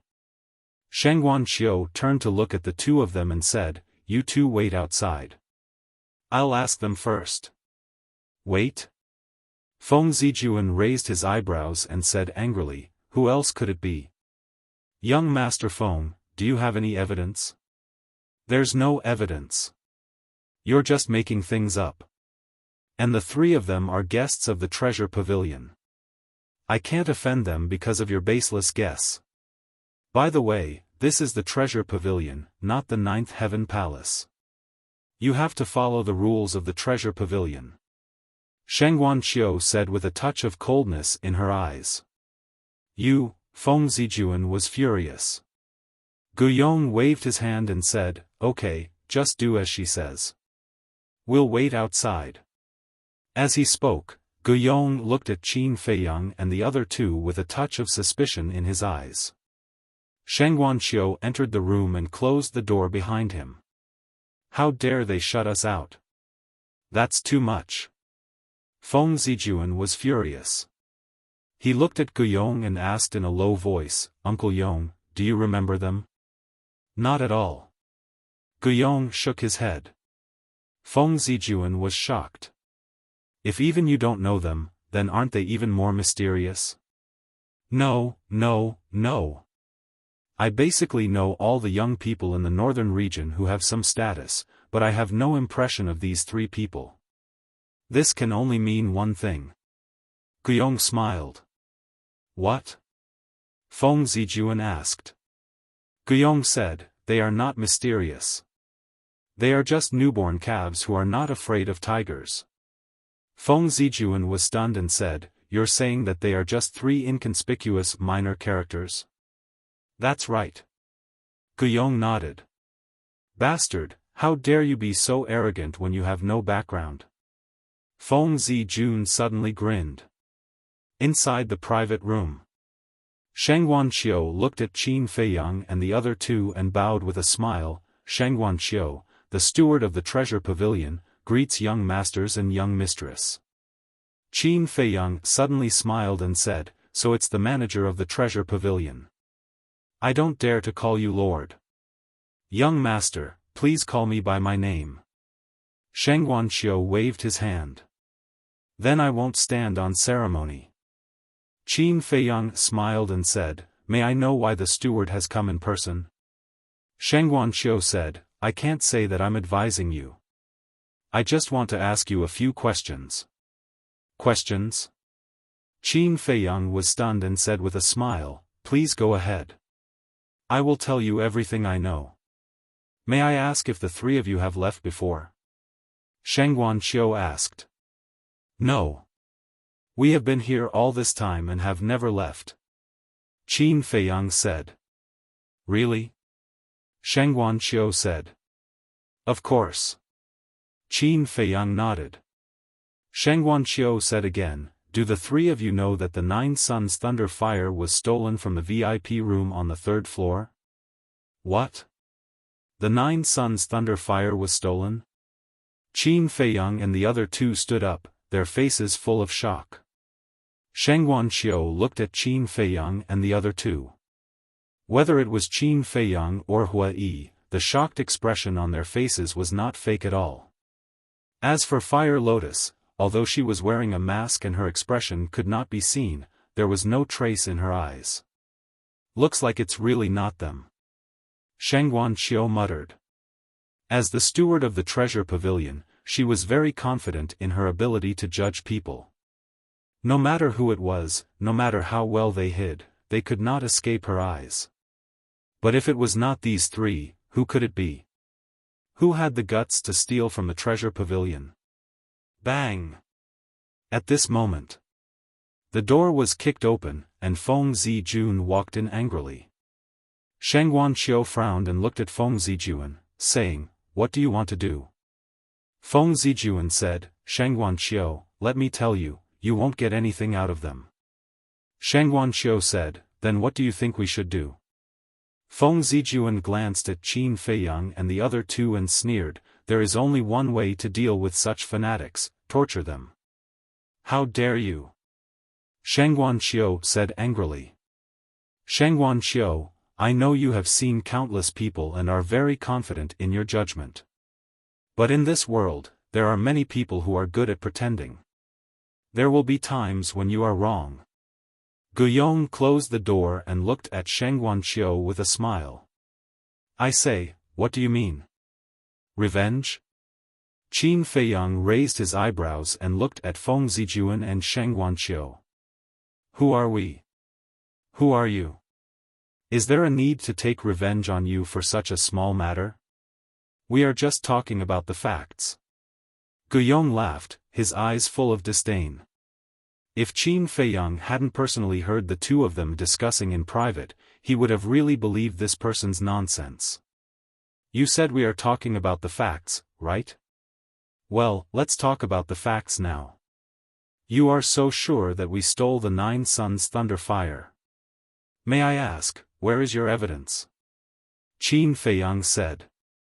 Feng Zijuan shouted, you were the only one who fought with me for the 9 Suns Thunder Fire in the auction house. Who else could it be? Is that how you judge? How ridiculous. I was not the only one who wanted it at the auction house.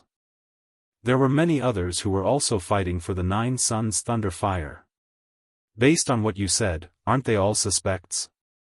Qin Feiyang sneered. Feng Zijuan said angrily, they did fight, but you fought fiercely, didn't you? The one who fought fiercely is the one who stole the 9 Suns Thunder Fire? What kind of logic is that? You must be stupid. Qin Feiyang said with amusement. You, Feng Zijuan glared at him. Forget it, forget it. I can't be bothered to argue with an idiot who is stupid. Qin Feiyang smiled disdainfully and looked at Guiyong. Sir, you must be stupid, right? Let's talk. Where was the 9 Suns Thunder Fire when it was stolen? And where were you? Feng Zijuan was about to explode with anger. You can't be bothered to argue? Who is the one arguing with whom now? Guiyong also frowned and said, VIP Room 1. I'm right next to you. That's right. Qin Feiyang said with a smile. What's right? Guiyong was suspicious. Sheng Guanqiu also looked at Qin Feiyang suspiciously. Qin Feiyang looked at Sheng Guanqiu and asked, Manager, what's Guiyong's cultivation level? Lower tier god of war. Sheng Guanqiu said honestly. So powerful? Qin Feiyang looked at Guiyong in shock. Guiyong looked proud. Qin Feiyang sneered in his heart. He continued to look at Sheng Guanqiu and asked, Manager, what's our cultivation level? Sheng Guanqiu looked at Qin Feiyang and the other two and said, You and this lady are both lower tier gods of war, and this young master is a higher tier god of war. That's right. 2 lower tier gods of war and 1 higher tier god of war. Can we steal the 9 Suns lightning fire in front of a lower tier divine emperor? Qin Feiyang said. That's right. Sheng Guanqiu mumbled. The difference in cultivation level was too big. Even if the 3 of them had incredible abilities, they couldn't steal the 9 Suns lightning fire in front of Guiyong without anyone noticing. Guiyong frowned and looked at Qin Feiyang. He had an ominous feeling. A lower-tier divine emperor. Such a terrifying existence.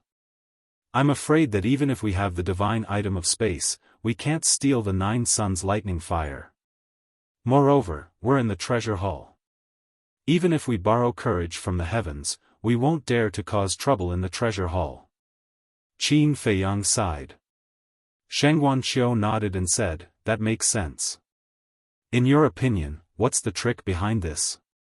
Qin Feiyang glanced at Guiyong and Feng Zijuan. He pondered for a while and asked, Manager, do you really want me to say it?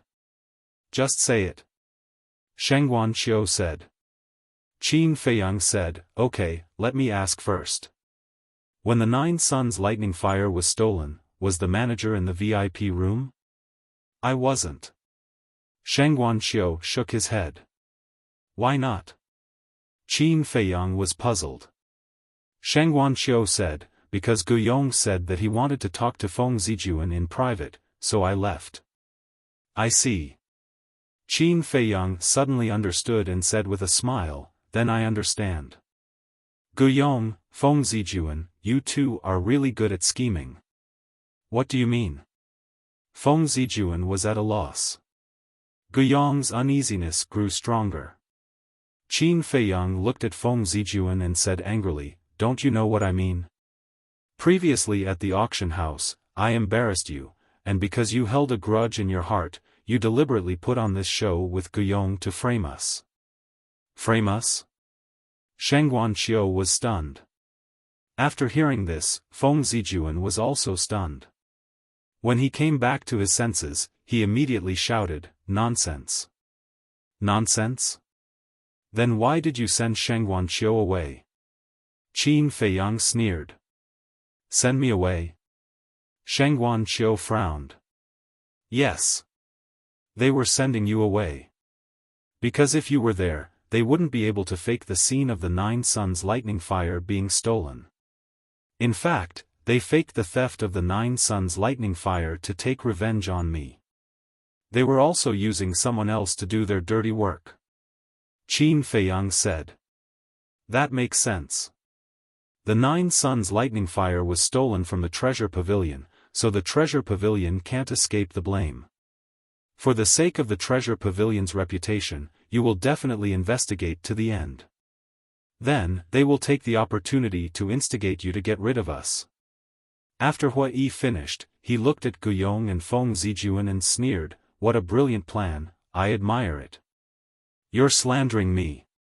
Feng Zijuan shouted angrily. Guyong was also extremely angry. He never thought that he would be the one being blamed. He looked at Sheng Guanqiu and said in a low voice, do you believe their words? Sheng Guanqiu pondered for a moment, then looked up at Guyong and said, with your strength and status, I believe that no one here would dare to steal from you, so I have to believe it. After that, Sheng Guanqiu added, moreover, you said before that you didn't find anything like a space divine item in the VIP room. Without a space divine item, who could sneak into the VIP room? Guyong's heart trembled.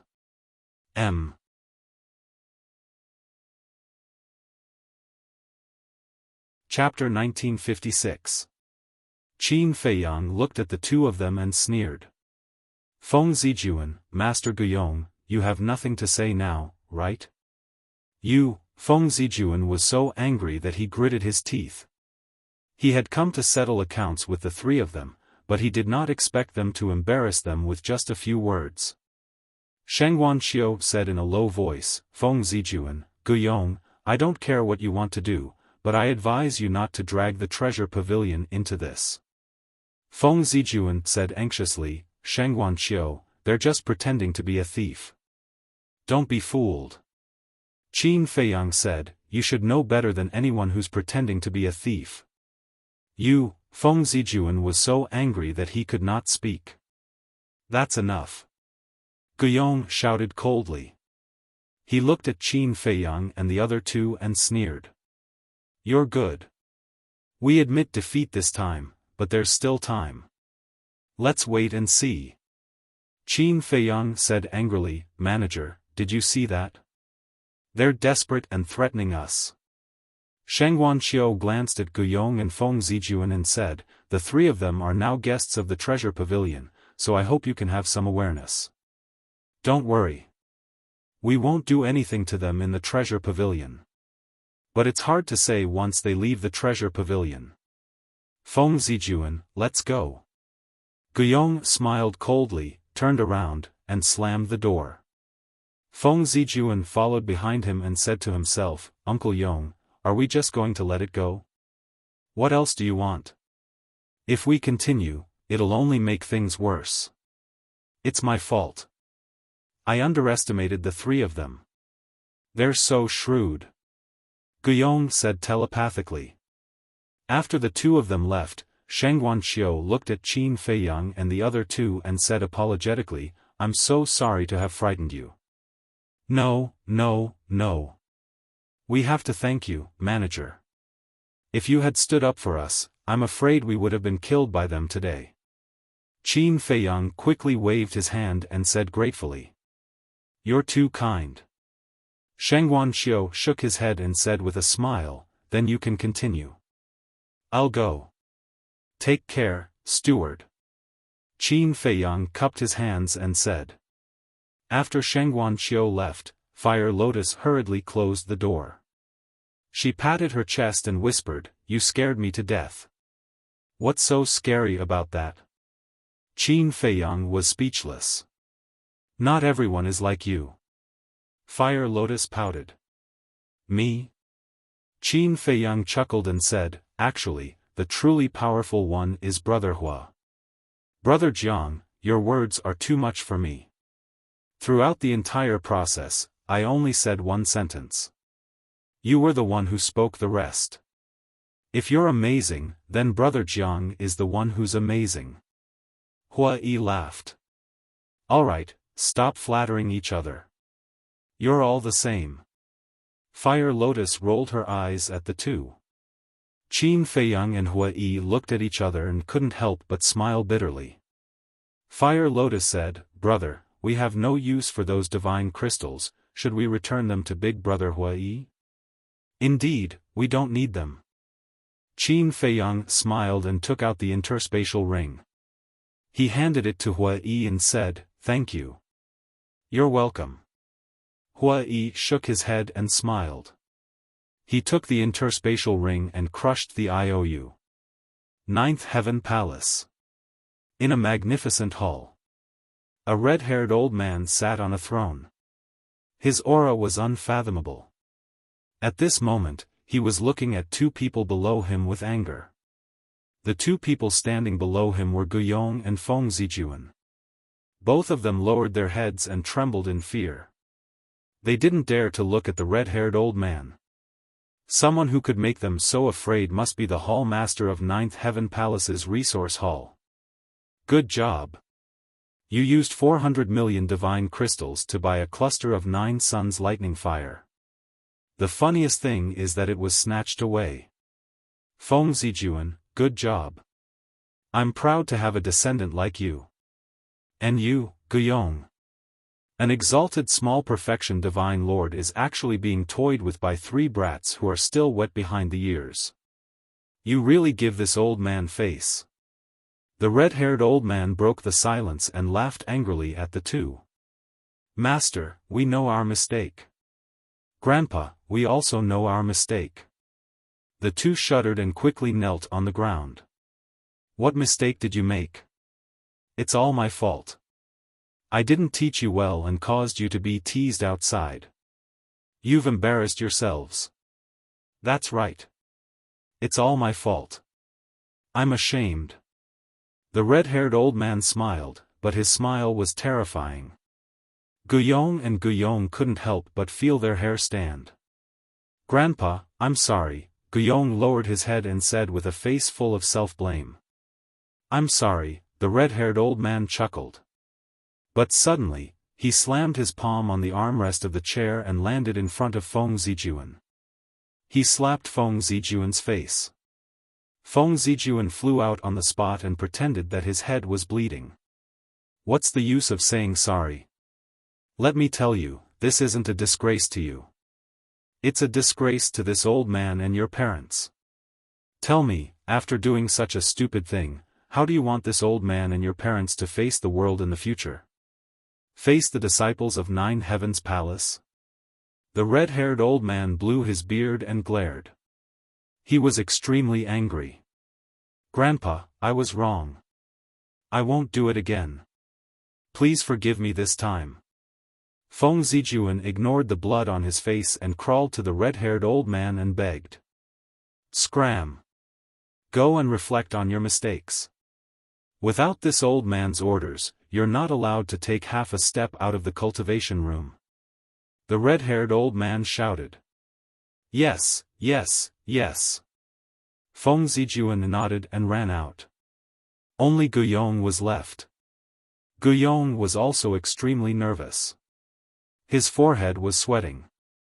The red-haired old man looked at Guyong and didn't say anything for a long time. Get up. After some time, the red-haired old man turned and walked to the throne. He sat on it and looked at Guyong. Yes. Guyong replied respectfully and looked at the red-haired old man.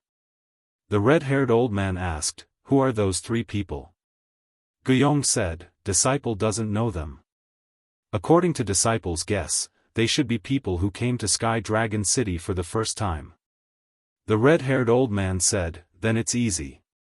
Find a chance to make them disappear. This time, there can't be any accidents. Also, don't let anyone see them." Disciple understands. Guyong nodded. The red-haired old man asked again, "How is Gongzi Feng?" Guyong said, "He's still secretly doing things like killing people for money. But apart from that, he's quite honest." "Honest? Humph.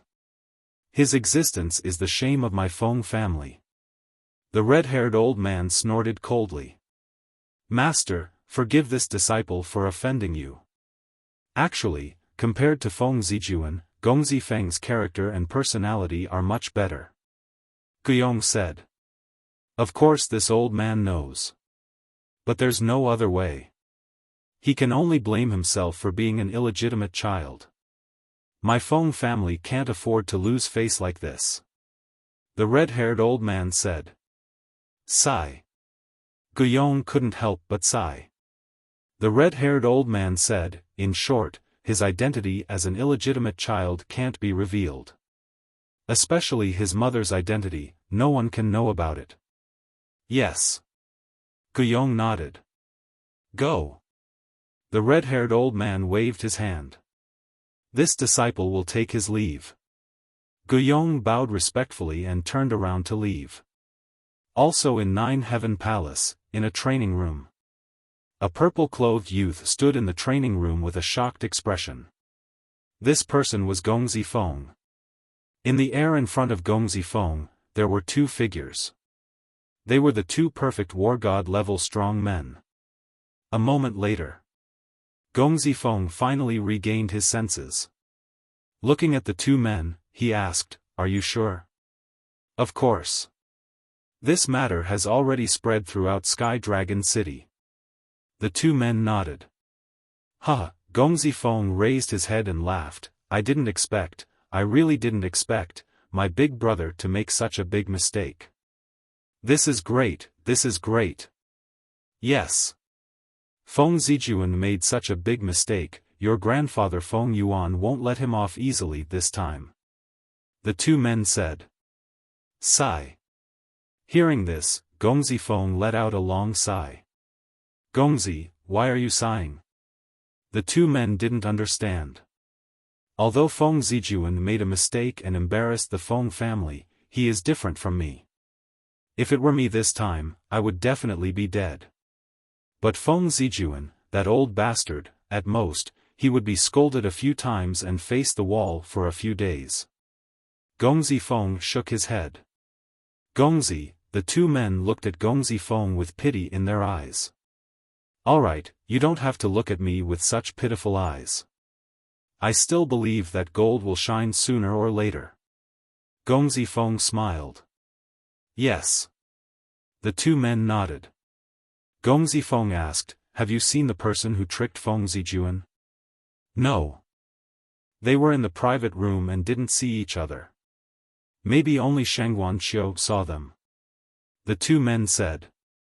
Gongzi Feng pondered for a while and said, find a chance to meet them. Meet them for what? The two men were suspicious. Gongzi Feng smiled and said, haven't you heard of this saying? The enemy of my enemy is my friend. I see. But won't it be a little abrupt for us to suddenly meet them? The two men frowned. Find a reason, then it won't be abrupt. Gongzi Feng said. What reason? The two men asked. I know that old bastard's character. This time, he has embarrassed Feng Zijuan in public. He will definitely not let it go. Gongzi Feng sneered. One of the men said, Gongzi, do you mean that Feng Zijuan will find a chance to get rid of them? That's right. Go immediately, don't miss the opportunity, and be friendly. Gongzi Feng reminded. We are now in the alley near the treasure pavilion. We won't miss it. The two men laughed. Very good. I will also go and show some concern for Feng Zijuan and see how miserable he is now. Gong Zifeng smiled mockingly, turned off the image crystal, got up, and strode out of the cultivation room. Private room number 9. Qin Feiyang and Hua Yi were drinking tea and chatting while paying attention to the auction outside. They were like two old friends who hadn't seen each other for many years, chatting happily. Brother Jiang, I don't think there are any good things left. Why don't we change places and have a few more drinks? Hua Yi suggested. I have the same idea, but I want to wait a little longer. Qin Feiyang smiled. They had the 9 Suns Thunder Fire and the Ghost Flower. They only lacked the Ghost Wood and the Death Fruit. If there was an auction later, wouldn't they miss it? Okay. Hua Yi nodded and smiled. You're tuning into the Xiaofan's Wuxia Tales YouTube channel. Don't forget to subscribe and join us on this journey to catch the most captivating stories.